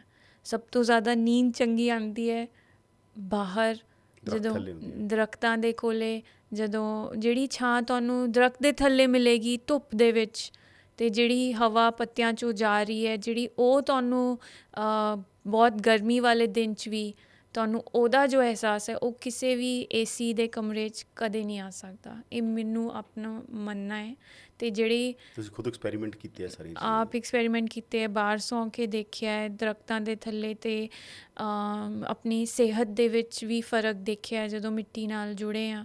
ਜਦੋਂ ਉਗਾਉਣਾ ਸ਼ੁਰੂ ਕੀਤਾ, ਆਪ ਆਪਣੇ ਹੱਥਾਂ ਨਾਲ ਮਿੱਟੀ ਦੇ ਵਿੱਚ ਹੱਥ ਪਾ ਕੇ ਉਗਾਉਣਾ ਸ਼ੁਰੂ ਕੀਤਾ, ਅਲੱਗ-ਅਲੱਗ ਤਰੀਕੇ ਦੇ ਜੀਵ ਜੰਤੂ ਦੇਖਣ ਨੂੰ ਮਿਲੇ ਹੈ ਨਾ ਰੋਜ਼ਮर्रा ਦੀ ਜ਼ਿੰਦਗੀ 'ਚ। ਅਤੇ ਜਦੋਂ ਨਹੀਂ ਪਾਣੀ ਦੇਣਾ ਯਾਦ ਰਹਿੰਦਾ ਸੀ ਅਤੇ ਜਦੋਂ ਮਰਦੇ ਵੀ ਸੀਗੇ, ਉਹਦੇ ਨਾਲ ਵੀ ਇੱਕ ਫੀਡਬੈਕ ਲੂਪ ਮਿਲਿਆ ਨਾ ਵੀ ਤੁਹਾਡੀ ਜ਼ਿੰਮੇਵਾਰੀ ਦੇ ਨਾਲ ਕੋਈ ਚੀਜ਼ ਪੈਦਾ ਹੋ ਸਕਦੀ ਹੈ ਅਤੇ ਲਾਪਰਵਾਹੀ ਨਾਲ ਤਬਾਹ ਵੀ ਹੋ ਸਕਦੀ ਹੈ। ਅਤੇ ਇਹ ਐਜੂਕੇਸ਼ਨ ਮੈਨੂੰ ਲੱਗਦਾ ਬੱਚਿਆਂ ਦੇ ਵੱਲ ਸੱਚੀ ਬਹੁਤ ਵੱਡੀ ਚੀਜ਼ ਹੈਗੀ ਹੈ। ਅਤੇ ਇੱਕ ਸ਼ਕਤੀ ਜਿਹੜੀ ਇੱਕ ਬੀਜ ਦੇ ਵਿੱਚ, ਤੁਸੀਂ ਸੋਚੋ ਪੂਰਾ ਦਰੱਖਤ, ਅਤੇ ਦਰੱਖਤ ਦੇ ਵਿੱਚ ਇੰਨੇ ਫਲ ਅਤੇ ਫਲਾਂ ਦੇ ਇੰਨੇ ਬੀਜ, ਇੰਨੀ ਸ਼ਕਤੀ ਹੈ। ਉਹ ਇੰਨੀ ਸ਼ਕਤੀ ਨੂੰ ਆਪਾਂ ਘੱਟ ਕਿਵੇਂ ਮੰਨ ਲਿਆ? ਕਿਉਂਕਿ ਆਪਾਂ ਉਗਾਉਣਾ ਬੰਦ ਕਰਤਾ ਸ਼ਾਇਦ। ਮੈਨੂੰ ਲੱਗਦਾ ਆਪਾਂ ਮਿੱਟੀ ਦੇ ਵਿੱਚ ਹੱਥ ਪਾਉਣੇ ਬੰਦ ਕਰਤੇ। ਆਪ ਕੁਦਰਤ ਤੋਂ ਉਹ ਜਿਹੜਾ ਰਿਸ਼ਤਾ ਸੀਗਾ ਨਿਰਭਰਤਾ ਦਾ, ਕਿਉਂਕਿ ਹੁਣ ਮਾਰਕੀਟ ਤੋਂ ਸਬਜ਼ੀਆਂ ਮਿਲਣ ਲੱਗ ਗਈਆਂ, ਉਹ ਮੁੱਕ ਗਿਆ। ਉਹਦੇ ਨਾਲ ਮੈਨੂੰ ਲੱਗਦਾ ਉਹ ਜਿਹੜਾ ਆਪਣਾ ਆਪਾਂ ਗੱਲ ਕਰ ਰਹੇ ਸੀਗੇ ਸਤਿਕਾਰ ਦਾ ਰਿਸ਼ਤਾ ਟੁੱਟ ਗਿਆ। ਜਿਹੜਾ ਪੂਜਾ ਦਾ ਰਿਸ਼ਤਾ ਵੀ ਹੈ ਸਾਰੀਆਂ ਪੂਜਾ ਚੀਜ਼ਾਂ ਨਾਲ ਦਾ, ਸਾਡਾ, ਉਹ ਐਵੇਂ ਤਾਂ ਨਹੀਂ ਬਣਿਆ ਹੋਣਾ, ਉਹ ਸਦੀਆਂ 'ਚ ਇਸੇ ਕਰਕੇ ਆ। ਦਰੱਖਤਾਂ ਦੀ ਪੂਜਾ ਤੋਂ ਲੈ ਕੇ ਪਾਣੀ ਦੀ, ਖਵਾਜਾ ਦੀ ਪੂਜਾ ਤਾਂ ਬਹੁਤ ਹੀ ਮਸ਼ਹੂਰ ਆ ਆਪਣੇ ਆਪ, ਬਹੁਤ ਸਾਰੇ ਉਹ ਇੱਥੋਂ ਹੀ ਆਈ ਹੈ ਕਿ ਤੁਸੀਂ ਹਰ ਚੀਜ਼ ਨੂੰ ਜਦੋਂ ਪੂਜ ਰਹੇ ਹੋ ਜਿਹਦੇ ਨਾਲ ਤੁਹਾਡਾ ਪਿਆਰਾ ਰਿਸ਼ਤਾ, ਅਤੇ ਉਹਨੂੰ ਤੁਸੀਂ ਖਰਾਬ ਨਹੀਂ ਹੋਣ ਦਿੰਦੇ ਸੀ। ਅਤੇ ਉਹ ਵਾਕਈ ਜਦੋਂ ਕਿਸੇ ਚੀਜ਼ ਦੇ ਉੱਤੇ ਜ਼ਿਆਦਾ ਐਵੇਂ ਥੋੜ੍ਹਾ ਜਿਹਾ ਧਿਆਨ ਦਿਓ ਹੈ ਨਾ, ਉਹ ਹੋਰ ਨਿਖਰਦੀ ਹੈ, ਹੋਰ ਸੰਵਰਦੀ ਹੈ। ਅਤੇ ਜਿਹਨੂੰ ਐਵੇਂ ਇਗਨੋਰ ਕਰ ਦਿਓ, ਉਹ ਚੀਜ਼ ਹੋਰ ਖਰਾਬ ਹੁੰਦੀ ਹੈ। ਜਿਵੇਂ ਇੱਕ ਐਕਸਪੈਰੀਮੈਂਟ ਵੀ ਹੈਗਾ, ਪਤਾ ਨਹੀਂ ਇਸ ਦਾ ਹੈ ਆਪਣਾ, ਅਲੱਗ ਜਾ ਰਹੀ ਹਾਂ ਮੈਂ ਟੋਪਿਕ ਤੋਂ, ਬਟ ਚਾਵਲਾਂ ਦਾ ਐਕਸਪੈਰੀਮੈਂਟ ਕੀਤਾ ਸੀਗਾ। ਚਾਵਲ ਉਬਾਲ ਕੇ 3 ਗਲਾਸਾਂ 'ਚ ਰੱਖਿਆ, ਉੱਤੋਂ ਬੰਦ, ਅਤੇ ਇੱਕ ਨੂੰ ਰੋਜ਼ ਕਹਿੰਦੇ ਸੀ, ਬਾਹਰ ਲਿਖਿਆ ਵੀ ਸੀ ਲਗਾ ਕੇ ਵੀ ਆਈ ਲਵ ਯੂ ਹੈ ਨਾ, ਅਤੇ ਰੋਜ਼ ਕਹਿੰਦੇ ਸੀ ਆਈ love you, I love you. ਅਤੇ ਇੱਕ ਨੂੰ ਐਕਸਪੈਰੀਮੈਂਟ ਹੈ, ਇੱਕ ਨੂੰ ਲਿਖਿਆ ਆਈ ਹੇਟ ਯੂ, ਅਤੇ ਰੋਜ਼ ਉਹਨੂੰ ਕਿਹਾ ਗਿਆ ਉਸ ਬੀਕਰ ਨੂੰ ਹੈ ਨਾ, ਗਲਾਸ ਦੀ ਸ਼ੀਸ਼ੀ ਨੂੰ, ਅਤੇ ਇੱਕ ਨੂੰ ਇਗਨੋਰ, ਨਾ ਉਹਦੇ 'ਤੇ ਕੁਛ ਲਿਖਿਆ, ਨਾ ਉਹਦੇ ਨਾਲ ਗੱਲ ਕੀਤੀ, ਨਾ ਹੇਟ ਯੂ ਕਿਹਾ, ਨਾ ਲਵ ਯੂ ਕਿਹਾ, ਠੀਕ ਹੈ। 23 ਦਿਨਾਂ ਬਾਅਦ ਤੁਸੀਂ ਸੋਚੋ ਵੀ ਜਿਹੜਾ ਉਹ ਵਾਲਾ ਲਵ ਯੂ ਵਾਲਾ ਸੀ, ਉਹਦਾ ਰੰਗ ਕੀ ਸੀ, ਚਾਵਲਾਂ ਦਾ ਕੀ ਰੰਗ ਸੀ 30 ਦਿਨਾਂ ਬਾਅਦ? ਉਬਲੇ ਚਾਵਲ ਹੈ। ਤੁਸੀਂ ਦੱਸੋ ਕਿਹੜਾ ਸੀ? ਸਫੇਦ ਸੀ, ਠੀਕ ਹੈ, ਬਿਲਕੁਲ ਉਹਨਾਂ 'ਚ ਕੋਈ ਕਾਈ ਨਹੀਂ ਜੰਮੀ, ਠੀਕ ਹੈ। ਅਤੇ ਜਿਹੜਾ ਸੀਗਾ ਆਈ ਹੇਟ ਯੂ, ਉਹ ਕਿਹੜੇ ਰੰਗ ਦਾ ਸੀ? ਬਲੈਕ ਨਹੀਂ, ਹਰਾ ਸੀਗਾ, ਕਾਈ ਜੰਮਣੀ ਸ਼ੁਰੂ ਹੋ ਗਈ ਸੀ। ਅਤੇ ਜਿਹੜਾ ਇਗਨੋਰ ਕੀਤਾ ਹੋਇਆ ਸੀ, ਜਿਹਨੂੰ ਬਿਲਕੁਲ ਨਹੀਂ ਕਰਦੇ ਸੀ, ਉਹਦਾ ਕੀ ਰੰਗ ਸੀ? ਕਾਲਾ ਸੁਰਖ। ਉਹਦਾ ਬਿਲਕੁਲ ਹੀ ਜਿਵੇਂ ਕਹਿ ਲਓ ਉਹਦੇ ਚੌਲ ਹੀ ਨਹੀਂ ਬਚੇ। ਸਭ ਤੋਂ ਜ਼ਿਆਦਾ ਨੁਕਸਾਨ ਉਹ ਜਿਹਨੂੰ ਇਗਨੋਰ ਕੀਤਾ ਗਿਆ। ਪਾਣੀ ਦੇ ਉੱਤੇ ਬਹੁਤ ਵੱਡੀ ਰਿਸਰਚ ਹੋਈ ਹੈ। ਪਾਣੀ 'ਚ ਜਾਪਾਨ ਦੇ ਇੱਕ ਸਾਇੰਟਿਸਟ ਨੇ ਜਿਨ੍ਹਾਂ ਨੇ ਕਿਹਾ ਪਾਣੀ ਜਿਉਂਦਾ ਗਾ, ਹੈ ਨਾ। ਜਿਵੇਂ ਤੁਸੀਂ ਦੱਸ ਰਹੇ ਸੀ ਕਹਾਣੀ, ਪਿਛਲੇ ਤਿੰਨ ਜਿਹਨਾਂ ਇੱਕ ਨੂੰ ਪਿਆਰ ਦਿੱਤਾ ਗਿਆ, ਇੱਕ ਨੂੰ ਨਫ਼ਰਤ ਦਿੱਤੀ ਗਈ, ਇੱਕ ਨੂੰ ਕੁਝ ਨਹੀਂ, ਇਗਨੋਰ ਕੀਤਾ ਗਿਆ। ਤਾਂ ਪਾਣੀ ਦੀ ਵੀ ਕੁਛ ਇਸ ਤਰ੍ਹਾਂ ਦੀ ਕਹਾਣੀ 'ਤੇ ਉਹ ਗੱਲ ਕਰਦੇ ਨੇ। ਹਾਂਜੀ, ਇੱਕ ਜਾਪਾਨੀ ਸਾਇੰਟਿਸਟ ਹੈ ਮਾਸਾਰੂ ਇਮੋਤੋ ਜੀ, ਅਤੇ ਉਹਨਾਂ ਨੇ ਇਹਦੇ 'ਤੇ ਬਹੁਤ ਰਿਸਰਚ ਕੀਤੀ ਹੈਗੀ ਹੈ। ਉਹਨਾਂ ਨੇ ਸਭ ਤੋਂ ਛੋਟਾ ਜਿਹੜਾ ਹਿੱਸਾ ਹੈ ਪਾਣੀ ਦਾ ਜੀ, ਪਾਣੀ ਦੇ ਮੋਲੀਕਿਊਲ ਦਾ ਫਰੀਜ਼ ਕਰਕੇ ਉਹਦੀ ਉਹਨਾਂ ਨੇ ਫੋਟੋਜ਼ ਲਿੱਤੀਆਂ ਅਤੇ ਜਗ੍ਹਾ ਜਗ੍ਹਾ ਤੋਂ ਉਹ ਤਸਵੀਰਾਂ ਲਿੱਤੀਆਂ, ਜਿਵੇਂ ਜਿੱਥੇ ਜਿਹੜਾ ਆਪਣਾ ਐਟਮ ਬੋਂਬ ਸਿੱਟਿਆ ਸੀਗਾ ਹੈ ਨਾ, ਹੀਰੋਸ਼ੀਮਾ ਨਾਗਾਸਾਕੀ ਦੀ ਪਾਣੀ ਦੇ ਜਿਹੜੇ ਨਦੀਆਂ ਤਲਾਬ, ਉੱਥੋਂ ਲਿੱਤਾ ਅਤੇ ਤਸਵੀਰਾਂ ਖਿੱਚੀਆਂ। ਅਤੇ ਜਿਹੜੇ ਬੁੱਧਿਸਟ ਉਹਨਾਂ ਦੇ ਟੈਂਪਲ ਸੀਗੇ ਜਾਪਾਨੀ, ਉੱਥੋਂ ਉਹਨਾਂ ਨੇ ਫੋਟੋਆਂ ਲਿੱਤੀਆਂ ਪਾਣੀ ਨੂੰ ਫਰੀਜ਼ ਕਰਕੇ। ਅਤੇ ਉਹਨਾਂ ਨੇ ਦੇਖਿਆ ਕਿ ਜਿਹੜੇ ਹੀਰੋਸ਼ੀਮਾ ਨਾਗਾਸਾਕੀ ਵਾਲੇ ਪਾਣੀ ਦੇ ਤਲਾਬ ਸੀ, ਉਹਨਾਂ ਦੀ ਤਸਵੀਰਾਂ ਸਭ ਤੋਂ ਛੋਟੇ ਹਿੱਸੇ ਦੀਆਂ ਬਿਲਕੁਲ ਸੋਹਣੀਆਂ ਨਹੀਂ ਸੀਗੀਆਂ, ਜਿਓਮੈਟ੍ਰਿਕਲੀ ਕੋਈ ਉਹਦੀ ਸਿਮੈਟਰੀ ਨਹੀਂ ਬਣ ਰਹੀ ਸੀ। ਅਤੇ ਜਿਹੜੇ ਬੁੱਧਿਸਟ ਟੈਂਪਲ ਸੀਗੇ, ਜਿੱਥੇ ਹਰ ਰੋਜ਼ ਬੰਦਗੀ ਹੁੰਦੀ ਹੈ, ਧਿਆਨ ਹੁੰਦਾ ਹੈ, ਕਥਾ ਹੁੰਦੀ ਹੈ, ਮੈਡੀਟੇਸ਼ਨ ਹੁੰਦੀ ਹੈ, ਉੱਥੇ ਜਿਹੜਾ ਪਾਣੀ ਦੀ ਮੋਲੀਕਿਊਲ ਸੀ ਇੰਨੇ ਸੋਹਣੇ ਜਿਵੇਂ ਕਿ ਪੂਰੀ ਸਿਮਿਟਰੀ 'ਚ ਜਿਓਮੈਟਰੀਕਲ ਸ਼ੇਪਸ ਸੀਗੀਆਂ ਅਤੇ ਕੰਪਲੈਕਸ ਜਿਓਮੈਟਰੀਕਲ ਸ਼ੇਪਸ ਬਹੁਤ ਸੋਹਣੀਆਂ। ਉਹਨਾਂ ਦੀ ਕਿਤਾਬ ਹੈਗੀ ਹੈ I think miracle of water ਕਰਕੇ, ਅਤੇ ਉਹਨਾਂ ਨੇ ਕਨਕਲੂਡ ਕੀਤਾ ਵੀ ਪਾਣੀ ਜ਼ਿੰਦਾ ਹੈ, ਪਾਣੀ ਰਿਸਪੌਂਡ ਕਰਦਾ ਹੈ। ਬਿਕੋਜ਼ ਤੁਸੀਂ ਜਿਹੜਾ ਜਿਵੇਂ ਉਹ ਚਾਵਲਾ ਵਾਲੇ ਐਕਸਪੈਰੀਮੈਂਟ 'ਚ ਵੀ ਜੋ ਆਪਾਂ ਗੱਲ ਕੀਤੀ, ਉਹਦੇ 'ਚ ਚਾਵਲਾਂ ਦੇ ਵਿੱਚ ਪਾਣੀ ਸੀਗਾ, ਰਾਈਟ, ਪਾਣੀ 'ਚ ਉਬਾਲੇ ਗਏ ਸੀ, ਉਹੀ ਉਹਨਾਂ ਦੇ ਵਿੱਚ ਜ਼ਿੰਦਗੀ ਹੈ। ਅਤੇ ਉਹ ਜ਼ਿੰਦਗੀ ਰਿਸਪੌਂਡ ਕਰਦੀ ਹੈ ਤੁਸੀਂ ਜਿਸ ਤਰ੍ਹਾਂ ਉਹਦੇ ਨਾਲ ਬਿਹੇਵ ਕਰੋ, ਜਿਸ ਤਰ੍ਹਾਂ ਉਹਦੇ ਨਾਲ ਸਲੂਕ ਕਰੋ। ਅਤੇ ਉਹ 70% ਆਪਣੇ 'ਚ ਹੈਗਾ, 70% ਧਰਤੀ 'ਚ ਹੈਗਾ। ਜਿਵੇਂ ਆਪਾਂ ਆਪਣੇ ਆਪ ਨਾਲ ਸਲੂਕ ਕਰਦੇ ਹਾਂ, ਆਪਣੇ ਆਪ ਨੂੰ ਸਮਝਦੇ ਹਾਂ, ਉਹ ਪਾਣੀ ਆਪਣੀ ਆਵਾਜ਼ ਨੂੰ ਸੁਣਦਾ ਹੈ, ਚਾਹੇ ਆਪਣੀ ਆਵਾਜ਼ ਅੰਦਰੂਨੀ ਹੀ ਹੈ, ਆਪਾਂ ਉਹ ਲਫ਼ਜ਼ ਨਹੀਂ ਬੋਲ ਰਹੇ।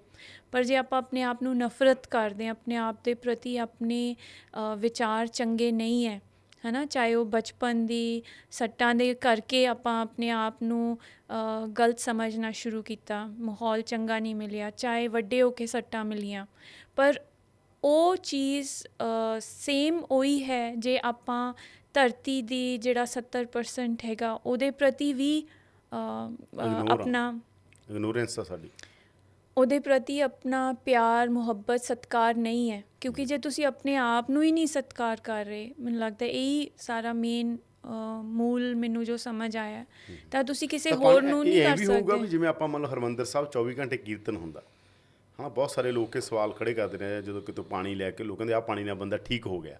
ਆਪਣੇ ਆਮ ਪਿੰਡਾਂ 'ਚ ਪਹਿਲਾਂ ਹੁੰਦਾ ਸੀ ਅੰਮ੍ਰਿਤ ਇਸ ਪਾਣੀ ਉਹੀ ਤੋਂ ਹੈ। ਠੀਕ ਹੁੰਦਾ ਸੀ, ਆਹ ਫਲਾਣੇ, ਤਾਂ ਇਹਦਾ ਮਤਲਬ ਉੱਥੇ ਵੀ ਮੀਨਿੰਗ ਆ ਨਾ ਫਿਰ, ਜਿੱਥੇ 24 ਘੰਟੇ ਕੀਰਤਨ ਹੋ ਰਿਹਾ, ਜਿਹੜੀਆਂ ਪਵਿੱਤਰ ਥਾਵਾਂ ਨੇ, ਉਹਦਾ ਪਾਣੀ ਮਿੱਠਾ ਹੋ ਜਾਂਦਾ ਜਾਂ ਵਧੀਆ ਹੋ ਜਾਂਦਾ। ਬਿਲਕੁਲ ਉਹੀ ਪਾਵਰ ਹੈਗੀ ਹੈ ਪਾਣੀ ਦੀ, ਜ਼ਿੰਦਾ ਹੈ, ਉਹ ਉਹਨੂੰ ਰਿਸੀਵ ਕਰ ਰਿਹਾ ਜੋ ਤੁਸੀਂ ਉਹਨੂੰ ਦੇ ਰਹੇ ਹੋ, ਅਤੇ ਉਵੇਂ ਹੀ ਪਾਣੀ ਅੰਮ੍ਰਿਤ ਬਣ ਸਕਦਾ ਜਾਂ ਜ਼ਹਿਰ ਬਣ ਸਕਦਾ। ਤੁਹਾਨੂੰ ਇੱਕ ਹੋਰ ਚੰਗੀ ਮਤਲਬ ਇੱਕ ਗੱਲ ਹੈਗੀ ਹੈ ਜੋ ਹੋਈ ਸੀਗੀ, ਜਿਹਦੇ 'ਚ ਕੋਈ 20 ਸਾਇੰਟਿਸਟ ਬੈਠੇ ਸੀਗੇ, ਵਰਲਡ ਵਾਰ 2 ਦੀ ਗੱਲ ਹੈ, ਅਤੇ ਉਹਨਾਂ ਨੇ ਇੱਕ ਡਿਬੇਟ ਕੀਤੀ, ਡਿਸਕਸ਼ਨ ਕੀਤੀ, ਘੰਟਾ 2 ਘੰਟਾ 3 ਘੰਟਾ, ਅਤੇ ਸਾਰਿਆਂ ਨੂੰ ਲੂਜ਼ ਮੋਸ਼ਨਸ ਲੱਗ ਗਈਆਂ ਅਤੇ ਉਹਨਾਂ ਨੂੰ ਹੌਸਪੀਟਲ ਲੈ ਕੇ ਜਾਇਆ ਗਿਆ। ਅਤੇ ਉਹਨਾਂ ਨੇ ਸੋਚਿਆ ਵੀ ਇਹਨਾਂ ਨੂੰ ਪੋਇਜ਼ਨ ਕਰਨ ਦੀ ਤਾਂ ਨਹੀਂ ਕੋਸ਼ਿਸ਼ ਹੋਈ, ਕਿਉਂਕਿ ਵਰਲਡ ਵਾਰ 2 ਚੱਲ ਰਹੀ ਸੀ। ਅਤੇ ਉਹਨਾਂ ਨੇ ਰਿਸਰਚ ਕੀਤੀ, ਸਿਰਫ ਉਹਨਾਂ ਨੇ ਸਾਰਿਆਂ ਨੇ ਪਾਣੀ ਪੀਤਾ ਸੀ, ਪਰ ਉਹਨਾਂ ਦੀ ਜਿਹੜੀਆਂ ਗੱਲਾਂ ਚੱਲ ਰਹੀਆਂ ਸੀ ਮਾਰਨ ਦੀਆਂ, ਕਿਵੇਂ ਦੂਜਿਆਂ ਨੂੰ ਮਾਰਨਾ ਹੈ, ਬਦਲਾ ਲੈਣਾ ਹੈ, ਜੋ ਵੀ ਉਹ ਚੱਲ ਰਿਹਾ ਸੀ, ਨੈਗੇਟਿਵ ਗੱਲਾਂ, ਉਹ ਪਾਣੀ ਨੇ ਅਬਜ਼ੋਰਬ ਕਰ ਲਈਆਂ, ਜਿਹਨੇ ਉਹ ਸਾਰਿਆਂ ਨੂੰ ਲੂਜ਼ ਮੋਸ਼ਨਸ ਹੋਈਆਂ, ਪੇਟ ਖਰਾਬ ਹੋਇਆ, ਢਿੱਡ ਖਰਾਬ ਹੋਇਆ। ਸੋ ਉਹੀ ਪਾਵਰ ਤੁਸੀਂ ਯੂਜ਼ ਕਰ ਸਕਦੇ ਹੋ ਜ਼ਹਿਰ ਬਣਾਉਣ ਨੂੰ, ਉਹੀ ਤੁਸੀਂ ਅੰਮ੍ਰਿਤ ਬਣਾ ਸਕਦੇ ਹੋ, ਜਿਹੜਾ ਆਪਾਂ ਕਹਿ ਲਓ ਵੀ ਆਪਣੇ ਹੱਥਾਂ 'ਚ ਹੈ। ਜਿਵੇਂ ਆਪਣੇ ਆਪ ਨਾਲ ਆਪਾਂ ਗੱਲ ਰੱਖਦੇ ਹਾਂ, ਆਪਣੇ ਆਪ ਨੂੰ ਆਪਾਂ ਸੋਚਦੇ ਹਾਂ, ਆਪਣੇ ਆਪ ਦੇ ਪ੍ਰਤੀ ਪਿਆਰ ਕਰਦੇ ਹਾਂ ਕਿ ਨਫ਼ਰਤ ਕਰਦੇ ਹਾਂ, ਉਵੇਂ ਹੀ ਜੇ ਆਪਾਂ ਧਰਤੀ ਦੇ ਪ੍ਰਤੀ ਜਾਂ ਕਿਸੇ ਹੋਰ ਦੇ ਪ੍ਰਤੀ, ਕਿਉਂਕਿ ਉਹਦੇ 'ਚ ਵੀ 70% ਪਾਣੀ ਹੈ। ਮੂੰਹ ਜੀ, ਆਪਾਂ ਬਹੁਤ ਸਾਰੇ ਟੌਪਿਕ ਛੋਹੇ, ਪਰ ਅਸਲ ਗੱਲ ਇਹੀ ਹੈਗੀ ਕਿ ਕੁਦਰਤ ਮੁੱਖ ਕਿਵੇਂ ਹੋਵੇ, ਕੁਦਰਤ ਕੇਂਦਰ 'ਚ ਹੋਵੇ। ਅਸੀਂ ਉਹਦੇ ਆਲੇ ਦੁਆਲੇ ਆਂਗੇ ਸਾਰੇ। ਅਸੀਂ ਇਕੋਲੋਜੀ 'ਤੇ ਵੀ ਗੱਲ ਕੀਤੀ, ਅਸੀਂ ਕੁਦਰਤ 'ਤੇ ਵੀ ਗੱਲ ਕੀਤੀ, ਅਸੀਂ ਸਮਾਜ ਦੇ ਅੰਦਰ ਟਕਰਾ ਰਹੇ ਨੇ ਉਹਦੇ 'ਤੇ ਵੀ ਗੱਲ ਕੀਤੀ। ਤੁਹਾਨੂੰ ਕੀ ਲੱਗਦਾ ਅਪਰੋਚ ਕੀ ਹੋਵੇ ਜਦੋਂ ਮਾਡਰਨ ਲਾਈਫ ਜਿਉ ਰਿਹਾ ਬੰਦਾ, ਉਹਨੂੰ ਸੁੱਖ ਸਹੂਲਤਾਂ ਵੀ ਚਾਹੀਦੀਆਂ ਨੇ, ਸੁੱਖ ਸਹੂਲਤਾਂ ਜਦੋਂ ਚਾਹੀਦੀਆਂ ਨੇ ਫਿਰ ਕੁਦਰਤ ਨਾਲ ਟਕਰਾਅ ਦਾ ਰਿਸ਼ਤਾ ਆਉਂਦਾ ਹੀ ਆਉਂਦਾ ਗਾ, ਤਾਂ ਕੀ ਅਪਰੋਚ ਹੋਵੇ? ਇੱਕ ਫਰੇਜ਼ ਹੈਗਾ ਐਂਥਰੋਪੋਸੈਂਟਰਿਕ, ਹੈ ਨਾ, ਜਿਹੜਾ ਹੈਗਾ ਕਿ ਇਨਸਾਨ ਪ੍ਰਮੁੱਖ ਰੱਖ ਕੇ ਕੋਈ ਵੀ ਡਿਸੀਜ਼ਨ ਲੈ ਰਹੇ ਹਾਂ, ਆਪਾਂ ਦੇਖ ਰਹੇ ਹਾਂ ਵੀ ਇਨਸਾਨ ਨੂੰ ਕੀ ਮਿਲੂਗਾ ਇਸ ਤੋਂ, ਹਿਊਮਨ ਬੀਇੰਗਸ ਨੂੰ। ਅਤੇ ਇੱਕ ਹੈਗਾ ਅਰਥ ਸੈਂਟਰਿਕ, ਹੈ ਨਾ, ਕੁਦਰਤ ਨੂੰ ਪ੍ਰਮੁੱਖ ਰੱਖ ਕੇ ਸਾਰਾ ਜਿਹੜਾ ਤਾਲਮੇਲ ਹੈ, ਜਿਹੜਾ ਤਵਾਜ਼ਨ ਪੂਰੀ ਹੈ, ਬਾਇਓਡਾਇਵਰਸਿਟੀ ਨੂੰ ਮੁੱਖ ਰੱਖ ਕੇ ਪੂਰੀ ਇੱਕ ਸਮਤਾਲ ਬਣਿਆ ਹੋਇਆ, ਜਿਹੜਾ ਬੈਲੈਂਸ, ਇਕੁਇਲਿਬਰੀਅਮ, ਤਵਾਜ਼ਨ, ਉਹਨੂੰ ਮੁੱਖ ਰੱਖ ਕੇ, ਕਿਉਂਕਿ ਉਹਦਾ ਟੁੱਟਣਾ ਕਿਸੇ ਭਾਖੜਾ ਡੈਮ ਜਾਂ ਟੈਰੀ ਡੈਮ 'ਤੇ ਟੁੱਟਣ ਤੋਂ ਵੱਧ ਹੋਏਗਾ, ਹੈ ਨਾ, ਜਦੋਂ ਉਹ ਟੁੱਟੇਗਾ, ਉਹ ਜਿਹੜਾ ਬੈਲੈਂਸ ਹੈਗਾ। ਸੋ ਉਹ ਬੈਲੈਂਸ ਨਾ ਟੁੱਟੇ, ਜਿਵੇਂ ਇੱਕ ਬਹੁਤ ਹੀ ਜ਼ਿਆਦਾ ਡੈਲੀਕੇਟ ਚੀਜ਼ ਹੋਏ ਨਾ, ਜਿਵੇਂ ਕੱਚ ਹੈਗਾ, ਹੁਣ ਕੱਚ ਤਾਂ ਬਣਾ ਲਿਆ ਤੁਸੀਂ, ਪਰ ਜਦੋਂ ਟੁੱਟਦਾ ਕਿੰਨਾ ਨੁਕਸਾਨ ਕਰਦਾ। ਧਰਤੀ ਵਿੱਚ ਜਾਂਦਾ ਹੈ ਤਾਂ ਜੀਵ ਜੰਤੂ ਜੋ ਉਹਨੂੰ ਹੱਥ ਨਾਲ ਜਦੋਂ ਵੀ ਕੁਛ ਕੱਚ ਦੀ ਚੀਜ਼ ਟੁੱਟਦੀ ਹੈ ਖੂਨ ਨਿਕਲਦਾ ਹੈ ਰਾਈਟ ਜੀ, ਬਿਲਕੁਲ। ਬਣਾ ਲਈ ਬਹੁਤ ਅੱਛੀ ਚੀਜ਼ ਵੀ ਇਸੇ ਤਰ੍ਹਾਂ ਜਿਵੇਂ ਅਸੀਂ ਉਹ ਮੈਕਸੀਕਨ ਕਣਕ ਲੈ ਕੇ ਆਏ ਜਿਹੜੀਆਂ ਮੈਕਸੀਕਨ ਕਣਕ ਵੀ ਕਾਲ ਪਿਆ ਹੈਗਾ ਇੰਡੀਆ ਵਿੱਚ ਵੀ ਜ਼ਰੂਰੀ ਹੈ ਜ਼ਿਆਦਾ ਹਾਈ ਯੀਲਡਿੰਗ ਵੈਰਾਈਟੀ ਜ਼ਰੂਰੀ ਹੈ ਪਰ ਉਹਦਾ ਲੌਂਗ ਟਰਮ ਇੰਪੈਕਟ ਕੀ ਹੋਇਆ ਵੀ ਬਿਮਾਰੀਆਂ ਉਹ ਸਭ ਤੋਂ ਵੱਧ ਜਿਹੜਾ ਉਹਦੇ 'ਚ ਪ੍ਰੋਟੀਨ ਇੱਕ ਬਣ ਗਿਆ ਉਹਦਾ ਝਾੜ ਵਧਾਇਆ ਤਾਂ ਉਹਦੇ 'ਚ ਕੁਦਰਤੀ ਬਾਕੀ ਚੀਜ਼ਾਂ